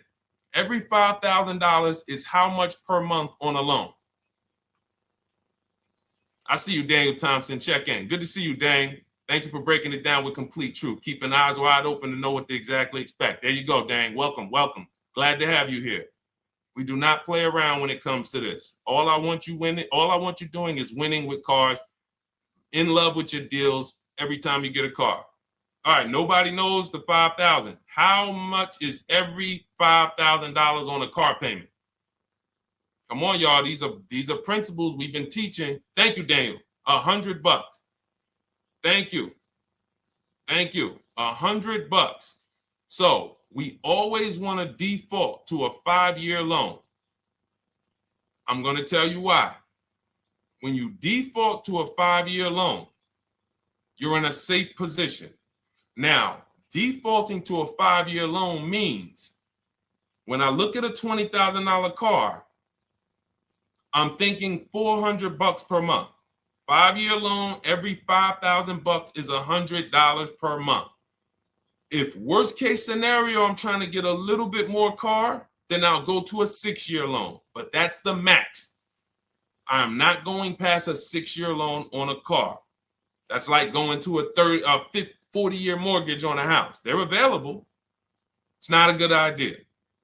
So when we look at these, you say to yourself, wow, a $50,000 car, that should cost him, if he did no, remember, this is a no money down deal. We're just looking at how much money we're putting in these cars. That car would cost him about $1,000 a month if he purchased it, 5-year loan, no money down. Which is why when people purchase their cars, what do they typically do? Come up with a ton of money, 10 grand, 15 grand, 20 grand, because they're going to pay into that car to try to lower that payment, because that payment. But some of us who don't have the down payment, we're financing most or all of the car. But here's the thing. I don't want you to feel bad if you're one of those people who's like, Deshone, I really don't be having those down payments of 10 grand, 15 grand, but I want to drive something quality. Exactly, I hear you. Here's the bad part about the people who are putting 15 grand down on their cars, but they're breaking the 8-year rule. This is what we call in Cars from Home and everything I teach, the most important question is how many years are you going to keep this next car? If it's not 8, then we don't purchase those cars, because here's what happens with people who go into their bank account, slap $15,000 down in a car, and don't keep the cars 8 years. And if anybody's willing to be honest, they will confirm this right here on the stream. When they go to replace that car in 3 years or 4 years, they literally have a little bit of equity. Maybe they're just breaking even. They're not getting that 15 grand back. It's gone. It's gone. Anyone who puts 10 grand down on a car and then comes back in 3 years, 4 years, all right, I had the car 4 years, 5, listen, I'm going to switch this thing up. They still have a payment. They are barely breaking even. Meanwhile, their payment was 400 or 500, almost double what it would have been if they leased a car, got a below market lease, and they drove a car, no warranty after 3 years, they're driving an inferior product. So if it sounds like I'm here to destroy people from purchasing who are not keeping their cars long-term, that is the goal. Because as long as you are buying cars that you're not keeping 8 years and you buy them, you turn around and you replace them, you are going to continue to spend way more money than people getting below market leases like Ken and like a lot of other people I'm going to show you on the stream. Lots of other people. Look, dealer American Senior Benefits Plan. He's enrolled with us under his company name. Dealer MSRP on this car was $36,300. 2025 Kia Sport X line. MSR, boom, boom, 561. Monthly payment is $400. Use the system back and forth. Got $400 a month on a 2025 $36,000 car. Once we put our taxes and fees in that would be a $700+ payment. $700 payment. He's paying $400. And y'all wonder why people are losing cars.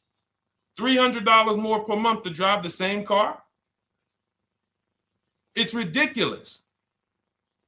Imagine somebody like you, when you learn, now you're pulling up. I'm going to tell y'all one more story, and then we'll go into some more questions, because you might not remember what I'm saying.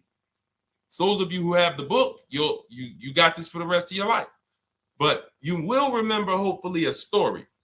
I'll tell you about my neighbor. So my neighbor finds out that I'm into this car business and that I educate. And he said, hey, Deshone, I was watching some of your videos and I come across this 8-year rule that you teach. And his wife had actually had a Kia Telluride.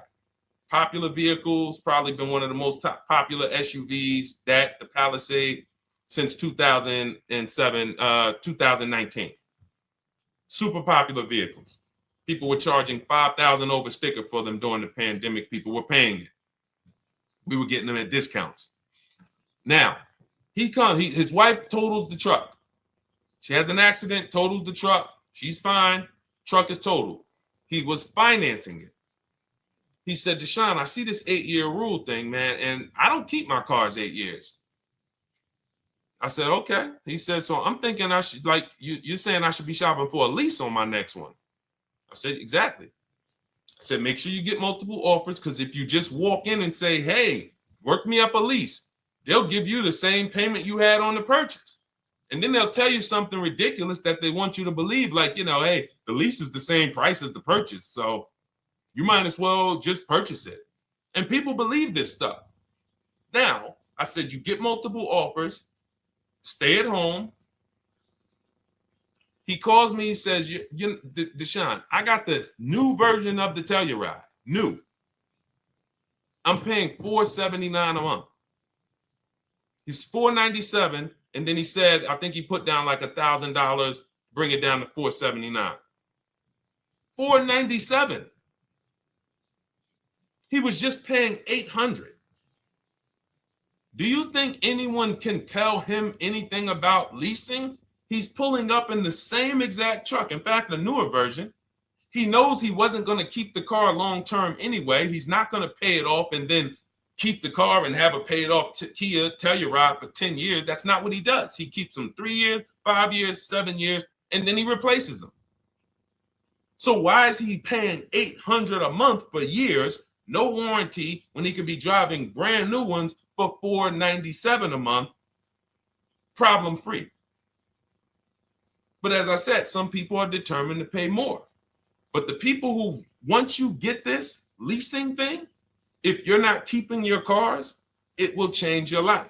Now, again, I got a car I'm purchasing, we're keeping it. Anything you are buying, keeping 8 years, forget about leasing. It shouldn't be a thing. Who keeps their cars more than 8 years? Let us know. You're an 8+ year person, let us know. In fact, I don't even want to ask, who has a car right now that they've had more than 8 years? And then we'll answer. I want to get Kathy's question too. And then let's get some purchase questions. Let's get some used car questions. Let's get some bank financing questions. We do it all here. But one of the most misunderstood subjects is this leasing thing, and it is costing you guys thousands of dollars every year.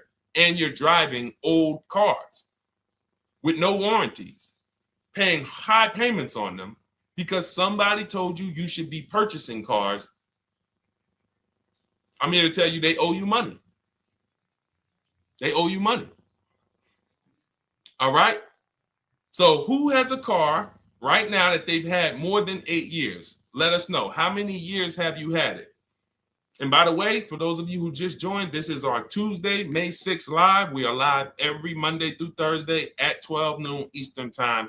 So for those of you who are here catching us live, that's when we're live. We will rebroadcast this and replay this show throughout the rest of the day for those who could not catch it, or if you had to jump off, go back to work. You're like, oh, I got to go back to work. You can catch it on the replay throughout the day. But we are live Monday through Thursday at 12 noon. So welcome to the people who are here. EJ, driving a lot of miles does not matter. Let me break this down for you. So right now, let's go to somebody who else has a lease. Let's look at, because who's heard with leasing you can't drive too many miles? Who's heard that, right? Type me if you've heard that. Let's go. Type me if you heard that. Come on, where's the locked in people at? I see Kathy, I see EJ, I see DJ Ant Nice, I see XP. All right, I see Mr. Slim. Welcome to the community. I see Rhonda. All right, where are the locked in people? Instagram, where we at? Locked in. All right, dang, I see you. Jamel. All right, perfect. So, Sherry, I see you. Sherry Baker on TikTok. So you've heard, oh, you can't drive a lot of miles with a lease. Let's be clear here. You choose the mileage on your lease. It's not selected for you. In fact, the only time it is selected for you is if you don't realize you choose it. That's the only time they're going to choose your mileage for you. If you go in and you do something like, hey, work me up a lease deal, they're probably going to work you up a 10,000 mile a year lease deal. And they're probably going to say, hey, you need $3,000 down, and this is going to be your payment. And next thing you know, it's a high lease, and it's just terrible. Happens all the time. We tell people how to quote us. First payment due at signing, taxes and fees in the payment. So now let's look at a lease, and let me show you what it would look like. So this is Val Boss Lady. She's in our Shop with Deshone program. Everything that you guys know that we're talking about here, if you're like, hey, I really, really want to go deeper, I want the step-by-step, the blueprint, that's my digital book, Cars from Home, 7 Steps to Saving Time, Money, and Avoiding Dealerships. Normally $97. You get a welcome offer. It's 30 minutes because I want to see you win, and you get 75% off for 30 minutes. If you go to my TikTok bio, Instagram bio, YouTube comments, Facebook comments, click those links, and then click that one that says $24 welcome offer. 30 minutes only, reward for taking action. You have everything we teach, the low market leases, the low market purchases, used cars, bank bidding war, making banks and credit unions bid, all of that, $24. You can, somebody emailed me yesterday, said, I'm $15,000 up with what I've learned from you already. And so if you can get it for $24, you can save tons of money for the rest of your life on a $24 investment. In this case, Val's in our, she's more of a wants to do it with me type. Videos, checklist, she doesn't want to read. That's our Shop with Deshone, do it with me program. I coach people. And so she gets a deal on this particular car. Same information, by the way. Not better information here than the book. It's just different learning styles. So she gets a $51,000 electric vehicle, 2025, beautiful vehicle. She's paying 1.16. So her payment on this car, on this $51,000 car, let's continue to make sure we understand the price of these cars. $51,000 car, her payment is $591. No money down. Now, some of you might say, wow, if I got $591, I'd probably put like $3,000 down, bring it down to $499. You could do that. That's how we can do that because she already got an incredible deal. Then we're just determining how we want to structure our payment. And thank you for everybody sending me gifts. I appreciate you. Thank you for all the badges. I don't take it for granted. And thank you for everyone who's hit the like button. Those of you who are double tapping the screen. Every time you hit something on TikTok, you like it, you double tap the screen, you keep running those likes up. We appreciate you. It does matter. It helps spread the word. So let's say Val wanted, she's a high mileage driver like EJ. Let's say, EJ, how many miles per year do you drive? 20,000, 25,000? Let us know. I'm gonna show you why. In my book, I have 2 strategies for high mileage drivers. I'll tell it to you guys right now.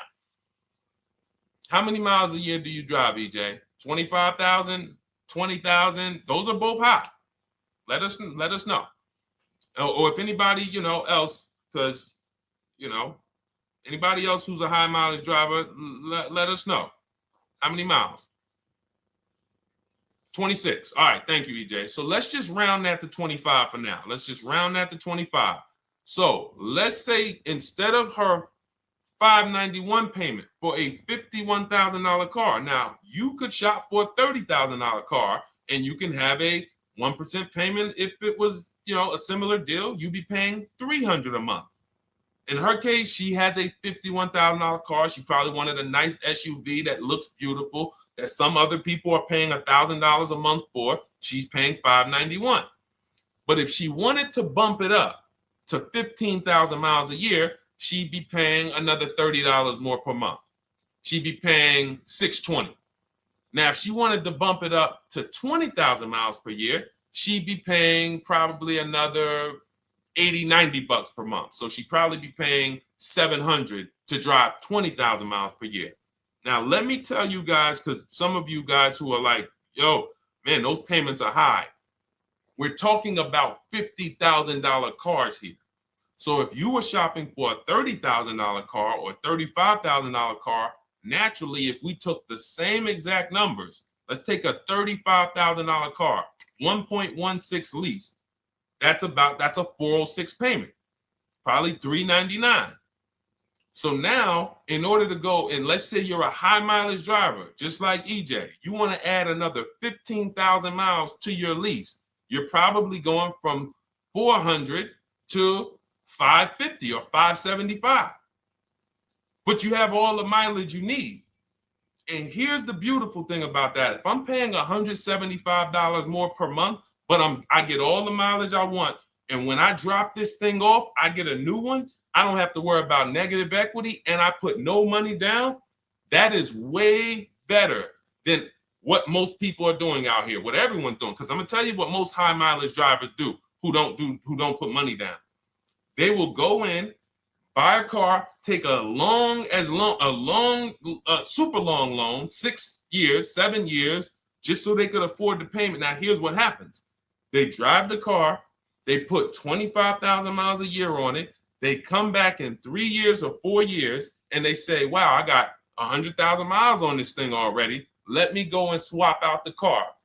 What situation are they in at that point, guys? You put 100, you got a 6-year loan, average loan. You drove 25,000 miles per year. You put 100,000 miles on the car in 4 years. You come back, you still have 2 years of payments left. 15 grand negative equity. I used to see it all the time. Thank you, I am rich. Locked in on Instagram. I see you. Locked in. See it all the time.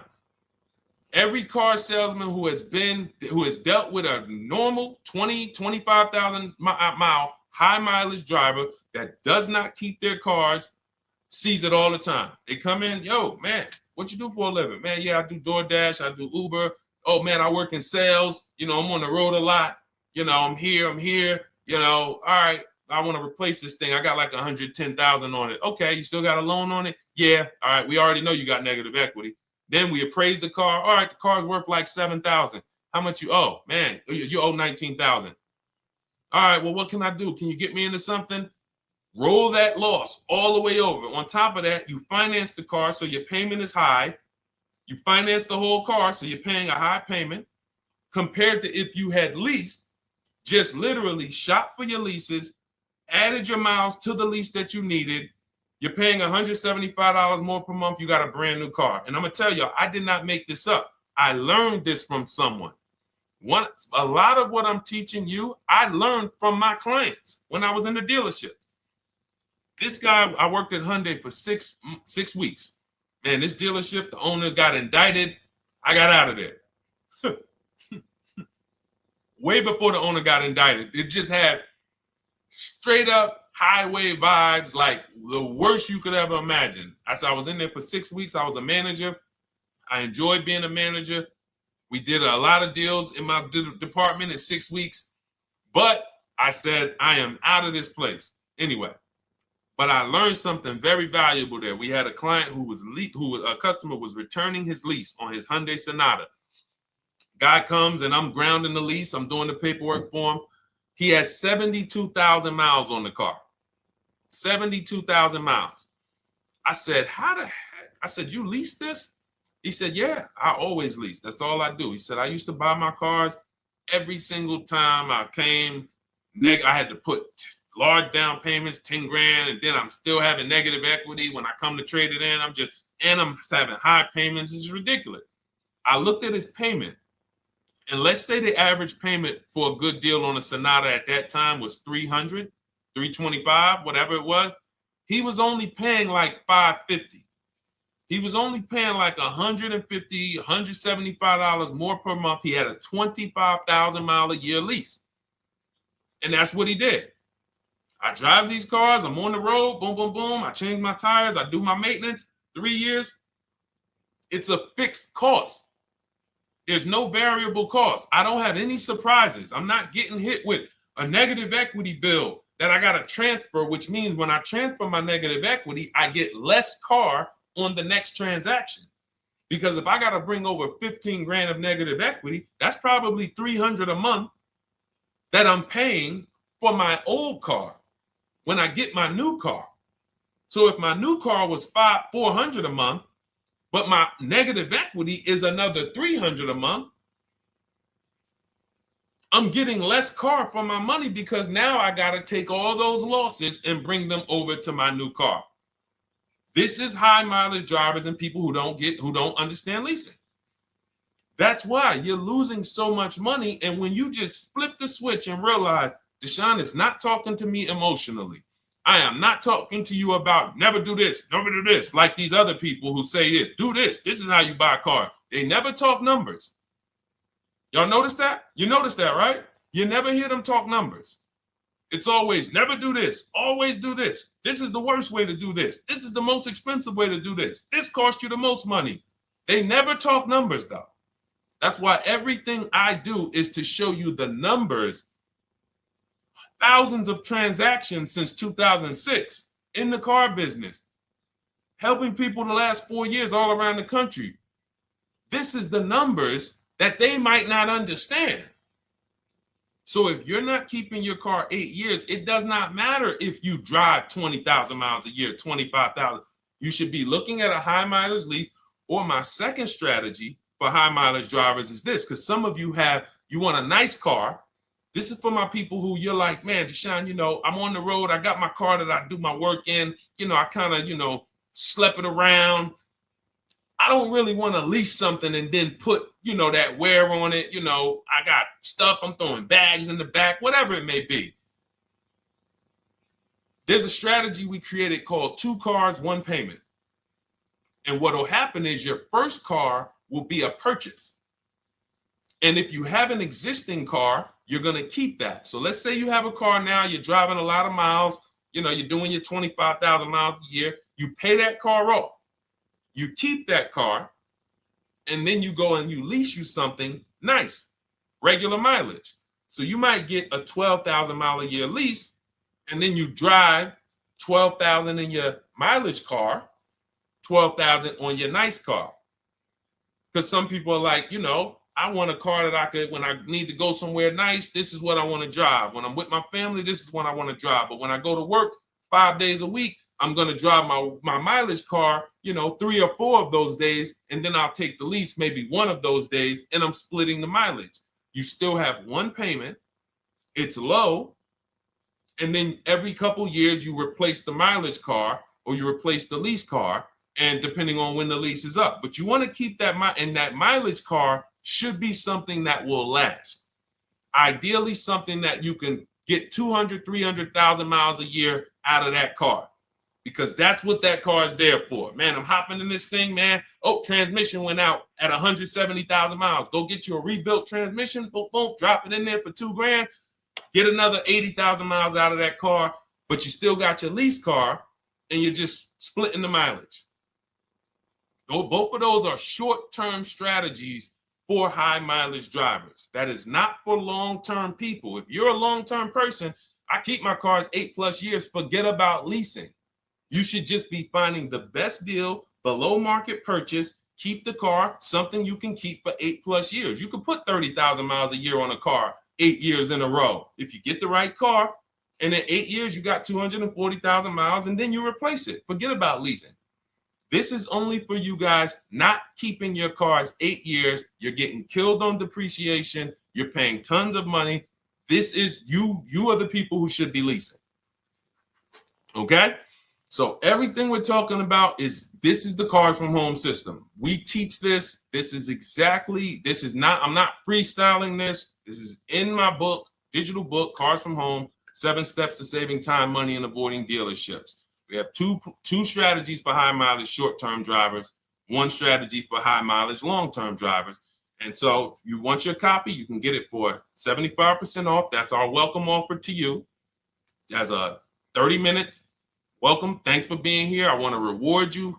If you want everything we teach in a step-by-step way, go grab your digital copy. It's in my TikTok bio. It's in my Instagram bio. Click those links. We also got a link in the YouTube comments and the Facebook comments. Grab your copy and make sure as soon as you purchase, screenshot the thank you page. You're going to see thank you for your purchase. screenshot this page because it has my support team's email on there. And then there's a link for you to open the book right there. You can save it right to your computer or right to your phone. Okay, but and we also have a special for those of you who are like Deshone. What about that, video checklist and coaching program? That's lifetime access to my video checklist. You're like, maybe Deshone, I don't really read. I like step-by-step videos. And also, I want to be in your Facebook group. We have 1,600 people before you that are in that group.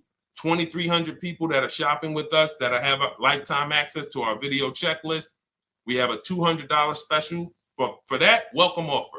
And so I'm always about rewarding people for taking action with a special offer.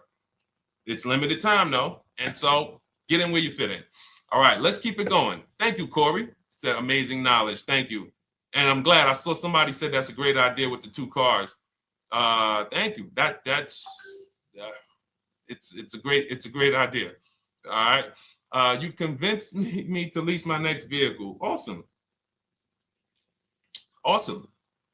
Does your service shop for lease terms on the car? Absolutely. If you qualify for done for you, that means you just want to relax. That means we only shop for new cars and leases for people, new purchases and leases. And you have to have a FICO score over 670. But yes, here is a market report that we prepared for a client. Let me put on Do Not Disturb. Here's a market report we prepared for a client. Okay, so I showed you that that's an affinity. We didn't even finish that. We had just started for this client. But this is, do I have one here? No. Do I have a lease market report here?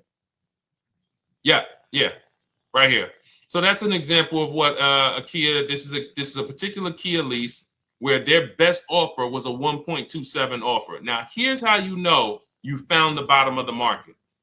And again, whether you're using the book or whether you're calling around, again, you can call around to do this. The key is not going into dealerships. You cannot do this going in. Once you get your offers, you know you found the bottom when your best offer is between $150 to $200 less per month than your worst offer. And if you're purchasing, you should see a spread of between $3,000 and $5,000 minimum between your best offer and your worst offer. That's when you know you've shopped correctly. Because until you find the 80% dealers, you have not shopped correctly. If you're like Deshone, these prices still seem close. You have not found, you're talking to the 80%. You haven't found the 20% yet. Because the 20% is going to be that $3,000 to $5,000 less than the 80%. That is just the numbers. That's the way it works. So yes, so when some cars you're going to see that the lease program won't allow for a 1.1% lease. The best offer, like, we've shopped Hyundai Palisades for years. And I got my dad one back in November. And his best offer is like around 1.3, 1.28. That's the best I've ever seen on a Palisade. I've never seen a 1.1 on a Palisade. I've had people in our Charles. Some of you know I posted pictures of him when he got his Palisade last year. We clear out the old pictures because we got a bunch of new people with 2025. So we're not going to sit here and talk about 2024s anymore. We got Ken, we got Melissa, we got Sheree, we got a bunch of new people, just Ralph. We're not going to, but I do remember posting Charles who got his Palisade and he's like, he shopped, used the system, got his multiple offers. Best deal was 1.3. So that's where it comes in at because of the lease program. That dealer is already taken off to win the bid, probably taking off $5-6 grand. But if they don't have more rebates and more incentives and a better, then it's not going to lead to a 1% lease. So the 1% leases come from major incentives. Maybe sometimes they have too many of the vehicles. They want to move them. Lots of bank support. But what I tell you is you should be looking for between 1.25 and 1.5. That's how you should budget for a lease, between 1.25 and 1.5. That's a great deal. And if it has a really aggressive lease program, once you get your bids, you're going to see it fall under the 1.25. You see it fall into 1.1, 1.2. but we don't know what the lease program will be until after we shop for that vehicle. Okay? So yes, absolutely. It's an empowering way to shop.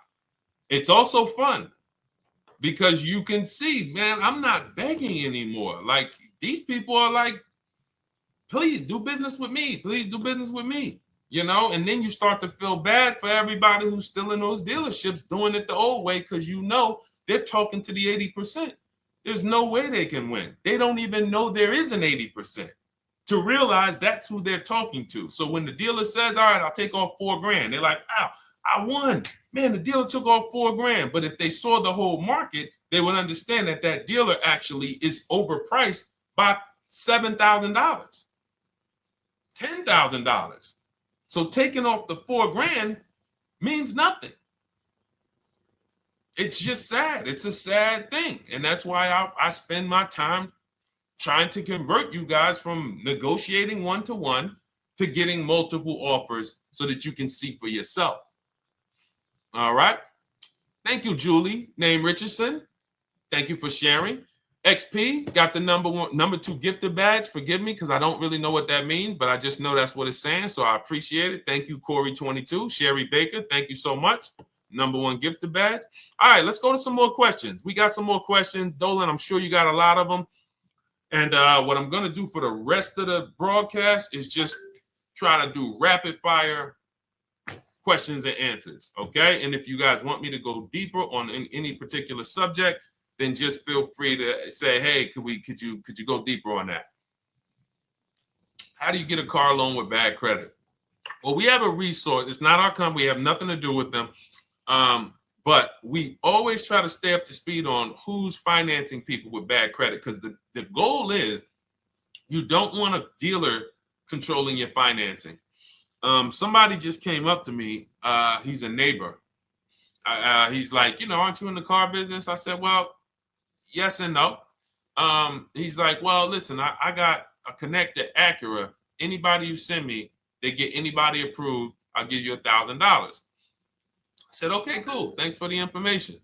For them to give me $1,000 just for sending the customer, and he's also a middleman, he's not a salesman, how much money are they making on the customers? If they're going to give me $1,000 just for sending someone with bad credit to them, how much are they making on the deal? Arms Reach, congratulations. Just got my book. You use it when, please send me your email testimonial.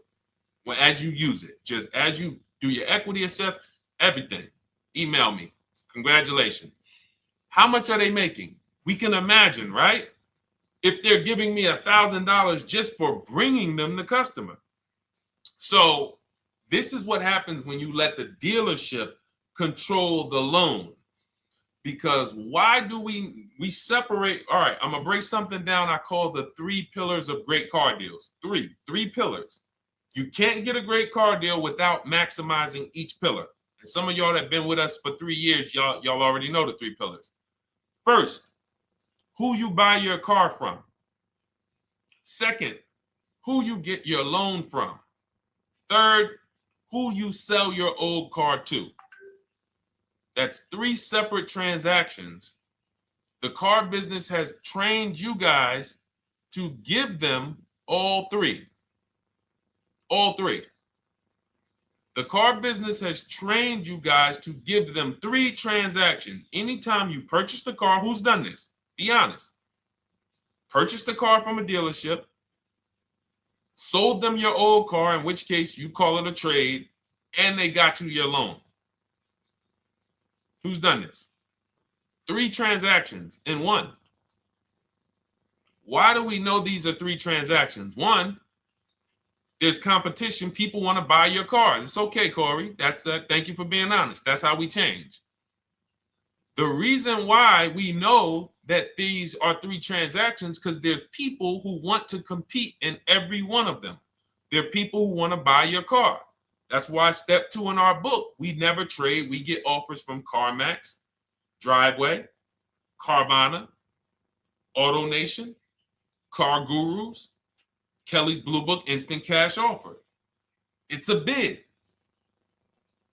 We just had someone sell their lease. Miss Hickman, she sold her lease, made $4,700 selling her lease. CarMax won the bid. Drove the car for 3 years, had equity. She dropped her lease off. They gave her $4,700. Won the bid. That's one pillar. Second, who I'm going to get my loan from if I'm getting a loan. Those of you who are paying cash or leasing, this is not a pillar. But we need to bid out our loan. We had a great talk yesterday on our show yesterday where I asked, who do you guys get your loans from? Most people said the bank, the credit union, the dealership. One person said the right answer, whoever gives me the best APR. That's the right answer. And then we have who we buy our car from. There's banks and credit unions that want to compete for our loan. There's multiple dealers who want to compete to sell us a car. So we can't get a great deal until we have bid out each pillar.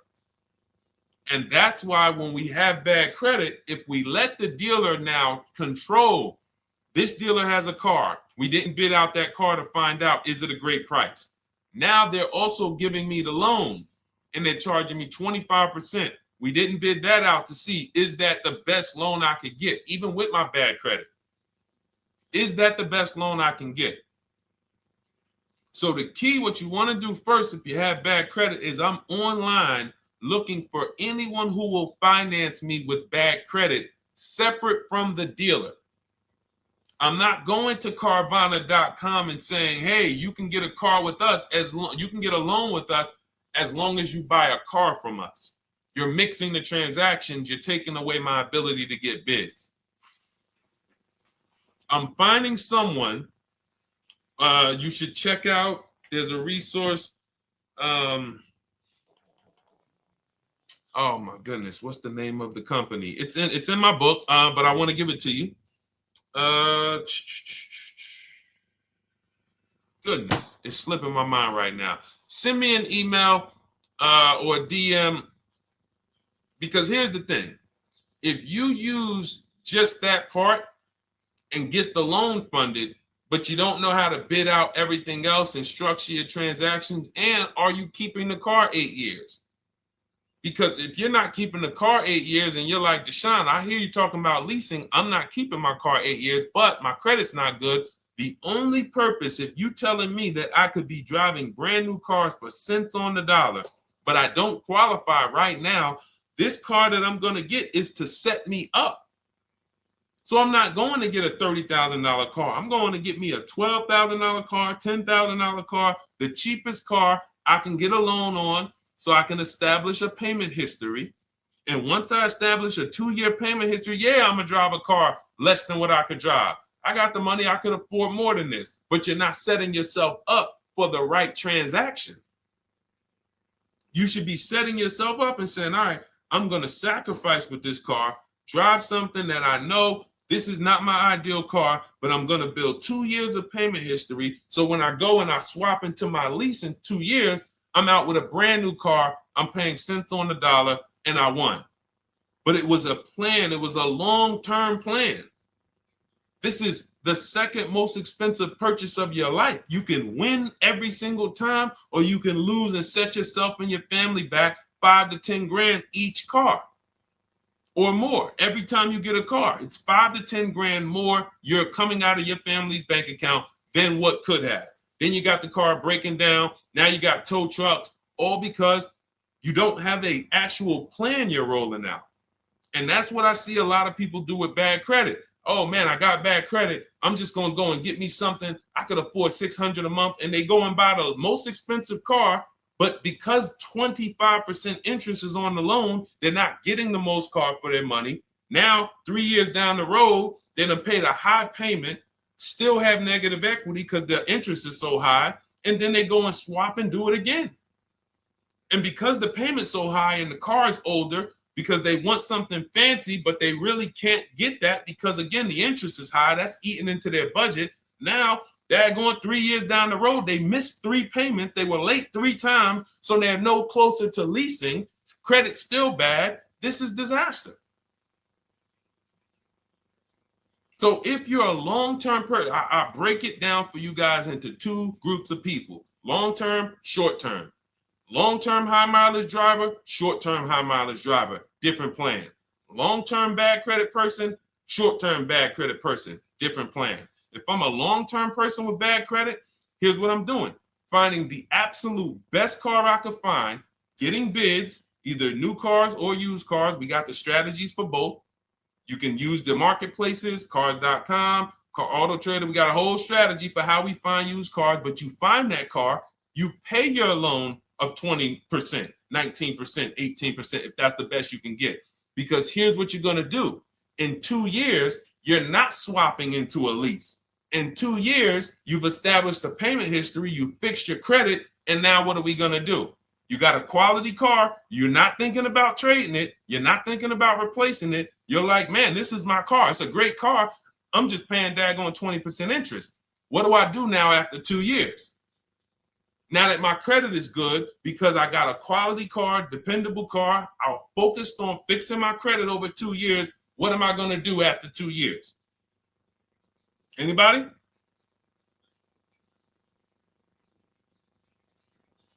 Thank you, Arms Reach. Refinancing the car. Exactly. Exactly. So that's the bad credit long-term strategy.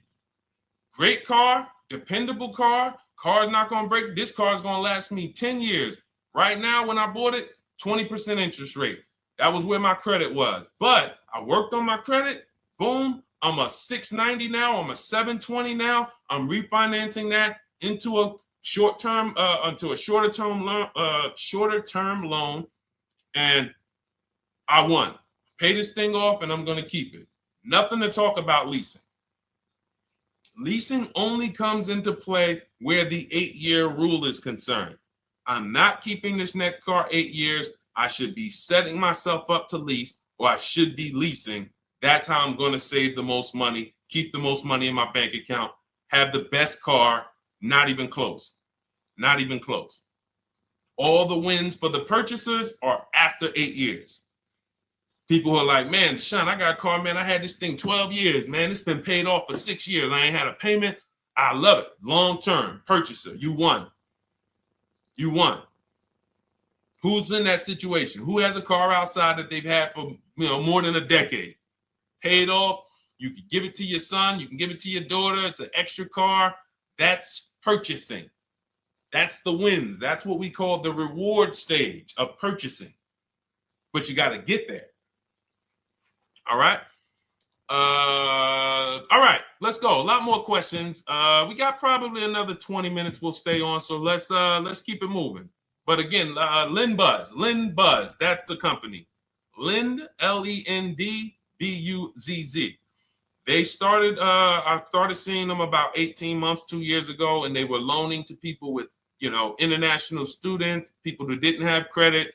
You want to try to find a place that will fund you independent of the dealership.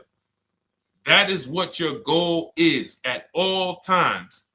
Independent of the dealership. Here, you qualify based on your income and your credit. You qualify for $18,000. Go find a car now. That is what you want.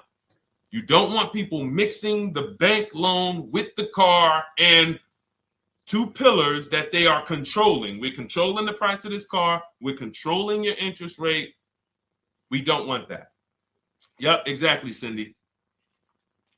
For those who just joined, this is our Tuesday, May 6th live. We do these lives Monday through Thursday at 12 noon, so you can tell your friends, family. We wanted to now come up with a constant and consistent time where I can meet with you guys. If you don't have, if you can't stay the whole broadcast, we will replay these throughout the day because sometimes people got to jet back to work. They're watching us on the lunch break.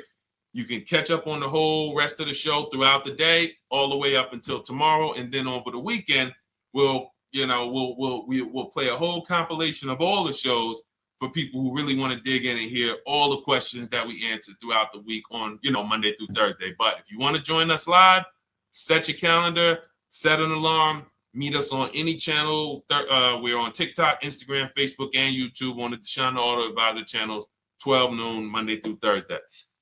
All right. Let's go. Next question, Dolan. All right. What are your thoughts on purchasing used versus new? It's a great question, Kathy. For me, it's a matter of budget and values. It's only a matter of values if you can afford both. So if you can get everything you want in a new car for your budget, everything you want, everything that you need, and you can afford it in a new car, you have the option to choose both. So it becomes a matter of values. In my book, I teach, are you a person who's like, I want to reward myself. I only get a new car every decade. I'm going to keep this thing 10 years. I want the latest and greatest. Therefore, I'm going to shop and get the best offer, get me a below market purchase. Because y'all notice I always put in a caveat of a below market purchase, below market lease. That's all we're talking about here with Cars from Home.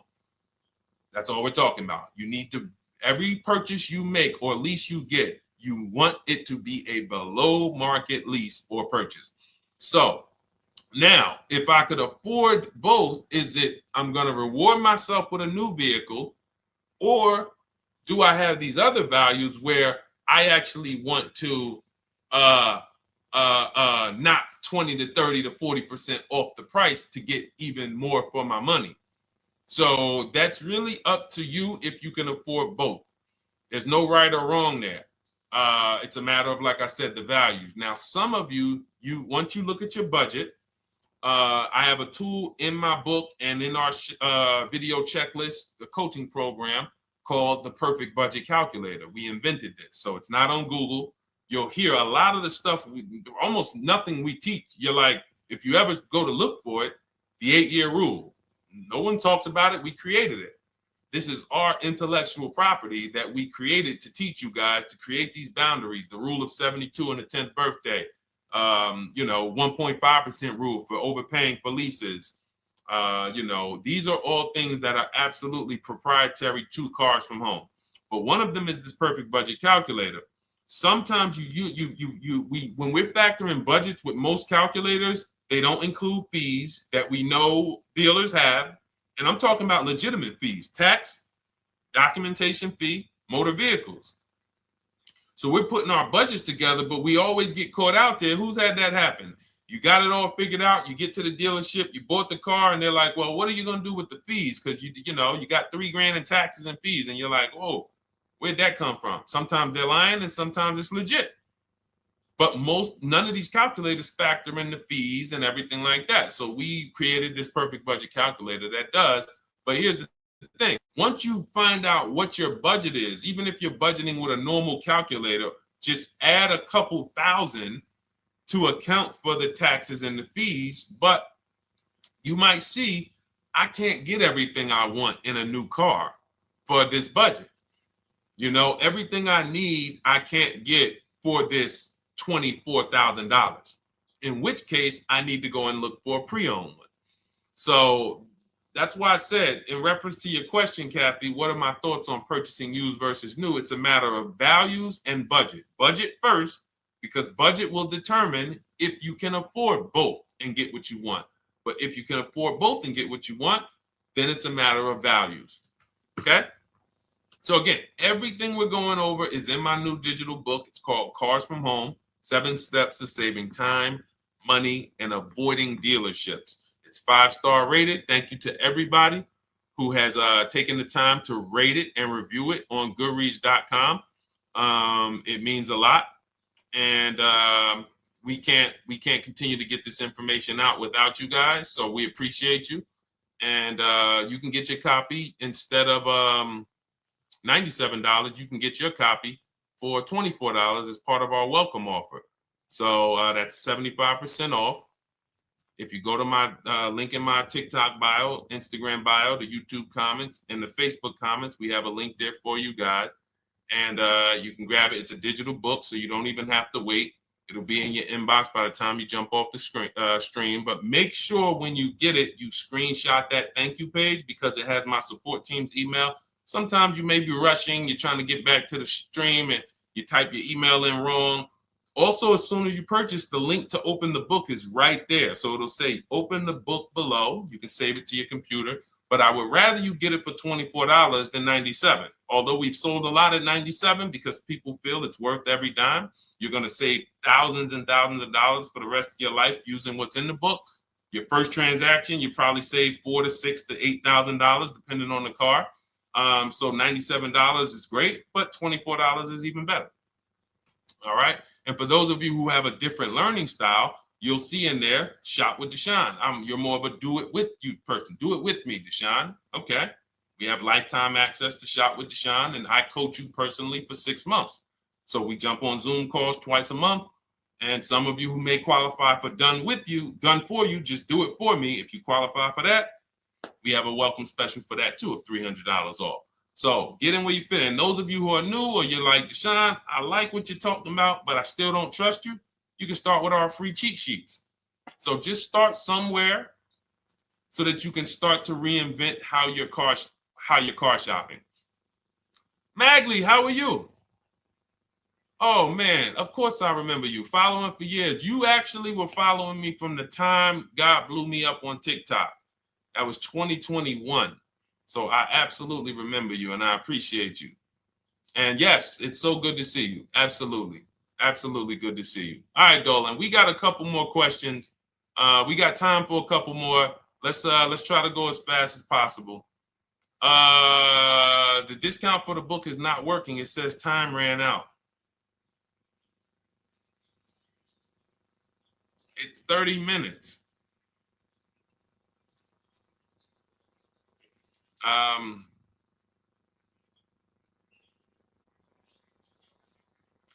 don't know. I don't know. Y'all help me out. I don't know what to do with that. I'm sorry. If the welcome offer for $24 was not really 30 minutes, then that means I'm just lying to you. You know what I mean? I'm just like, oh yeah, it's 30 minutes, but come back in 2 hours and it'll still be, you know what I mean? It's, start with the cheat sheets. You know what I'm saying? Like start with the cheat sheets. Get yourself your free cheat sheets, and start there. And when you feel better about working with us in some capacity, you go to the next step. Start with the free cheat sheets. All right, let's go, Dolan. So I'm a new driver. Should I be looking to be an 8-year person or a lease person? Well, I'll tell you this. I got 3 young adults. 2 my daughter, my daughter who's 18, my niece who's 20, and then a young man that I, basically like a son to me who's in the Navy and he's 21. Well, he'll be 21 this year. So he's 20. Now, they all called me in the last 3 months because my daughter's getting her license. My daughter didn't call me. She's getting her license in the next, in June. And we've all talked about this. How should I get this car? Now, my situation when I was 22, I'd already bought a $500 Mitsubishi Eclipse. Transmission went out on me probably after 6 months. And then I bought a buy here, pay here car. This is before I got into the car business. I got into the car business, I was 22, working for Pontiac GMC Buick. So I get this buy here, pay here car. It was a quality Chevrolet Cavalier. I didn't know anything about cars, so I went to a local spot. They said, hey, put down this, just pay us $50 a week. So I did that. But 22, I had my daughter, and my boss says to me, hey, why don't you lease something? And I was already selling cars, but I just didn't think, could I even, qualify for a lease? I don't even know what I was selling them, but I'm just literally doing what most salesmen do. All right, he wants to lease. All right, what's the payment? Yeah, tell him it's this. All right, perfect. They said it's that. Oh, that's a little too high. All right, they said it's a little too high. All right, so that's what I was doing. I didn't really understand anything. That's most car salesmen.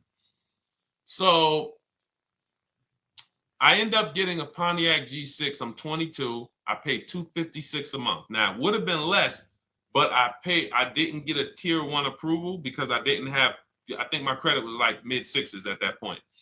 And you know, you really want to be over 670 to get most of the tier 1 approvals. But it would only raise my payment maybe 25 bucks. Wasn't a lot.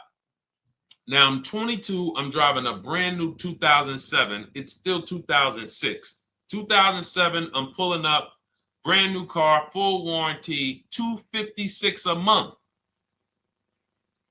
At the same time, I have a friend, got a vehicle, Toyota, financed it, went in. She had, you know, we had our, she had a young child, a little older than us, maybe 1 or 2 years older than us. And then she goes and she purchases a car, $500 a month. She didn't get ripped. That's what a $20,000, $22,000 car costs. She got a Corolla, $500 a month. We're 22. Plus insurance. This is enough to break a young person, young family. I'm paying $256, she's paying $500. That right there. When I tell people that story, it's amazing to me how many people will say, Deshone, when I got my first car, my parents took me out. We financed this car. We financed this. I was paying $400, $500, $600 a month. Whether the parents were paying some of it, or they were paying some of it, or they were paying all of it. Thank you, Kathy. Appreciate you sharing. So this is what all of them, all three, well, 2 of them, I don't know about the young man, because his parents,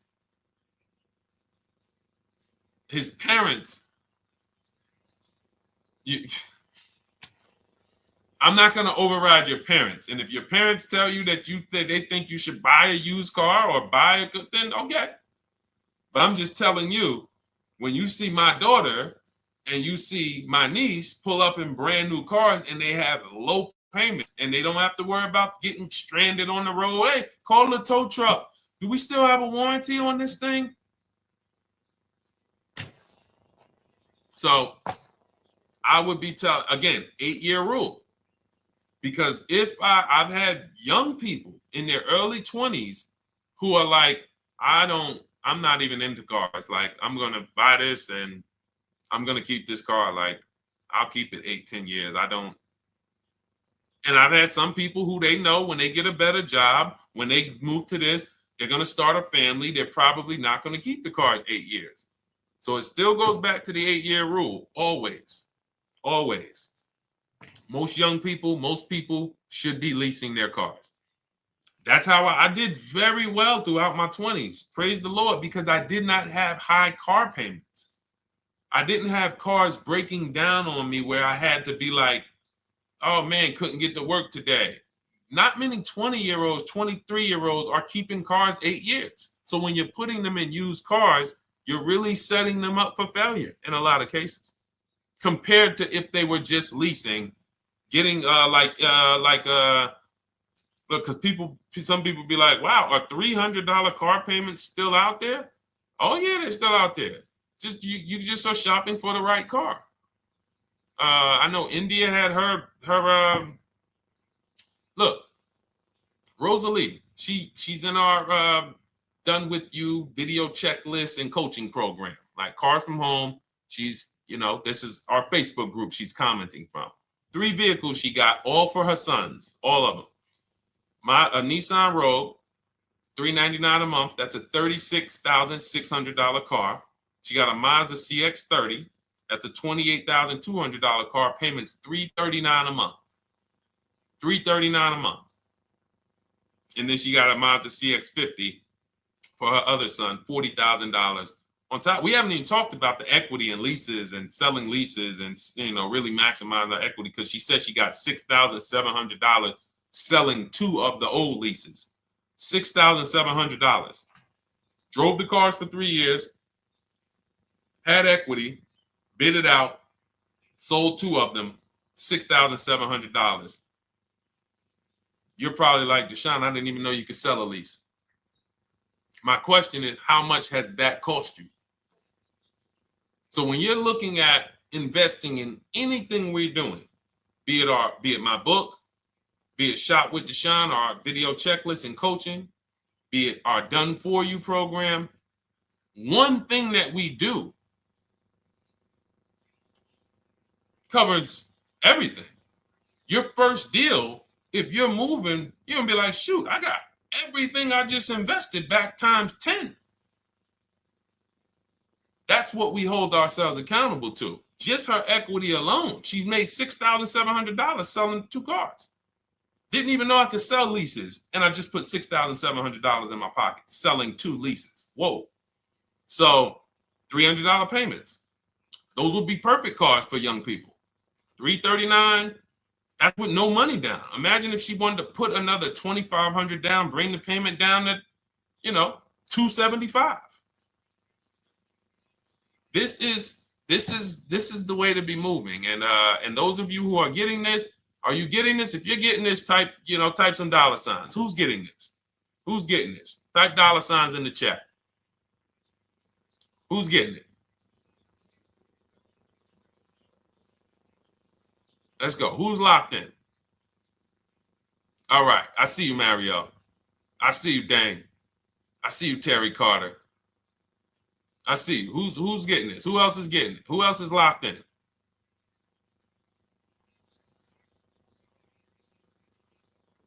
A lot of y'all on here. Listen. I see you, DJ and Nice. I see you, Arms Reach. And I can tell the people that's locked in because they be like, all right, Deshone, you said you're here for 90 minutes. I know we got about 3 minutes left. I mean, I'm hanging for this whole thing. I don't want to miss anything. Shout out to the people that are locked in. All right. Go ahead, Dolan. Should the out-the-door price include your trade? First of all, that's a curse word. All right, we're going to go back to that because I got out of saying that for a while. We do not trade cars. So you probably just popped in maybe about 30 minutes ago on the stream. We were talking about the 3 pillars of great car deals: who you buy your car from, who you sell your car to, who you get your loan from. You in order to get a great deal, a below market deal, you must get a great deal from each one, which means you bid out each one. I bid out, got multiple offers for who I was going to buy my car from. I got multiple offers for who I was going to get my loan from. I got multiple offers for who I was going to sell my car to. I bid out everything, therefore I got my great deal. If you bid out this, but you don't bid out this, and somebody you get an interest rate of 7.1 when you could have got an interest rate of 5.2, you lost $2,000. Depending on the cost of your loan, how much you're financing, you lost $2,000. Yeah, you did a bid on who you bought the car from, or you didn't bid out your trade, therefore you didn't find the highest bidder. You traded your car for 14. Another bidder would have paid you 18. You lost $4,000. So you got to bid out everything. That's why we do not trade. The only people that have to trade are people with a lot of negative equity who can't pay off the difference. And that's why I am the reason for negative equity is not understanding leasing. You buy your cars, take out loans, switch the car. Negative equity.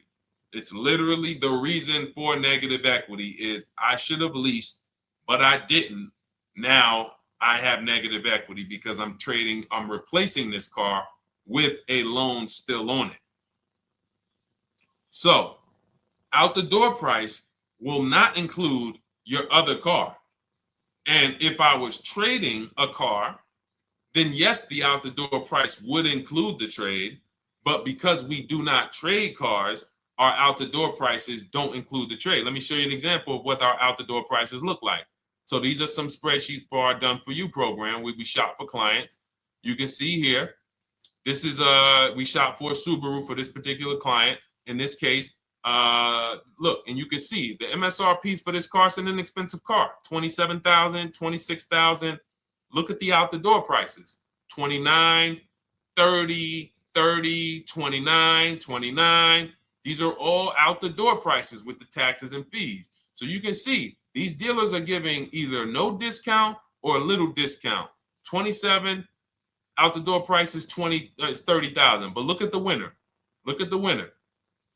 This particular dealer won the bid at this particular time They're not going to win the bid all the time. In this particular case, they needed the unit. $27,900 is the MSRP. Out the door price is $27,463. The out the door price is lower than the MSRP. How? Because they took off almost $4,000 in discounts. Almost $4,000 in discount. So every time you shop for your used cars or new cars, this is how you should be shopping. If you're not leasing, this is how you should be shopping. I'm getting multiple offers, out the door prices, comparing who gave me the best offer. Who gave me the best offer? Oh, look, Daniel Thompson said, D, I'm bidding out to sell my car and got a $4,000 swing from the lowest to the highest bid. This is the people who you listen. If I can bring them on and have them talk, they would be talking to y'all about how different this is. I didn't bring you here on a Tuesday afternoon, or you're not watching this. If you're watching the replay later on Tuesday, or maybe, Wednesday morning, we go live at 12 noon, Monday through Thursday. So we replay the show just for everyone who missed it. You can send all your friends, family, go to Deshone the Auto Advisor's pages, watch the replay from today's show. But they know this is, I didn't bring you here to talk to you about hundreds of dollars. We are talking thousands of dollars at all times. There is never anything that we talk about that is hundreds. Let someone else talk to you about how you can save a couple hundred more per month. We might be talking about hundreds per month. That might be the only time we're talking about hundreds, $200 per month. But other than that, which equals thousands. We're not here to figure out how we're going to save $50 this month. No, this is big, huge money. So thank you, Daniel. Thank you for tapping in with that information. So, all right, listen, guys. Everything we teach is in a step-by-step format, because when it's not step-by-step, you'll get overwhelmed. When it's step-by-step, you can challenge yourself to stay right on this step, check it off, move to the next step. Check it off, move to the next step. Step 7 in our Cars from Home process is delivery. Step 6 is paperwork. Step 1 is the most important question, which is the 8-year rule. It's literally called the most important question. 8-year rule. How many years are you keeping the next car? Step 2 is the equity assessment. That's why you heard Wendell in his book testimonial. He said, I just completed the equity assessment and we got 30% more than the book value. Bidding it out. He said, I'm about to move to the next step. So everything we teach is step. Step 3 is deal structure, where we budget and we see, all right, how much car can we afford? What does a good deal look like? Step 4, we go shopping, which is choosing what we want. Shopping, looking, doing. We're not buying it. We're shopping the market. We're test driving. We are literally choosing what we want. Shopping, enjoying shopping. Step 5 is multiple offers. That's when we're in talking to dealers online, getting offers, getting bids. Step 6 is paperwork and protection to make sure that the offer we got is legit. We tied it up. Paperwork is right. We go over extended warranties, tire and wheel, maintenance plans. Do we need them? Key protection. Do we need any of this stuff? And step 7 is delivery. It is a step-by-step path. That is how people win. They're not coming into some college to learn how to be a car salesman or to learn everything I know. No, it's a path. So if you want the blueprint in book form, that's my digital book, Cars from Home, 7 Steps of Saving Time, Money, and Avoiding Dealerships. Normally $97, part of our 30-minute welcome offer. You can get yours for $24 in my TikTok bio, Instagram bio, the YouTube comments, and the Facebook comments. Click those links and then click the special $24 welcome offer. It's good for 30 minutes. And you'll save 75%. If for those of you who are like, Deshone, what about that video checklist? That is our Shop Done With You program. Cars from Home, done with you. You get lifetime access to everything we teach, all our below market videos, and it's short videos. I want you guys getting cars in 90 minutes. 90 minutes.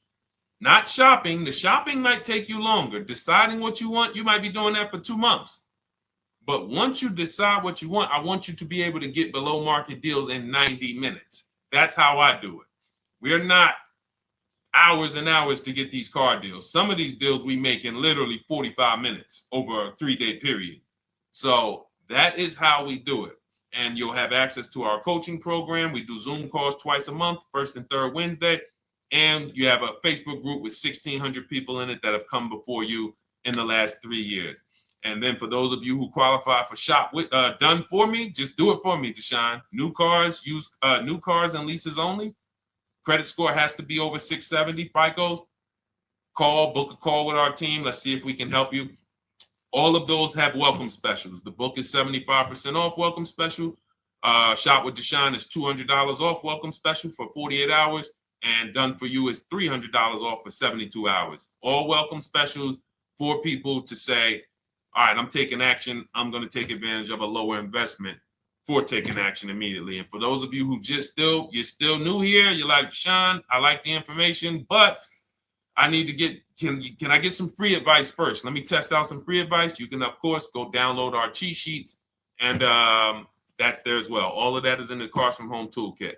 So always a pleasure. We will be back tomorrow, 12 noon. Please mark your calendars, tell your friends, bring a friend, and we'll continue to, we'll continue to do what we do and try to make sure you guys have everything you need to win every car you get. I want you sending pictures with the numbers.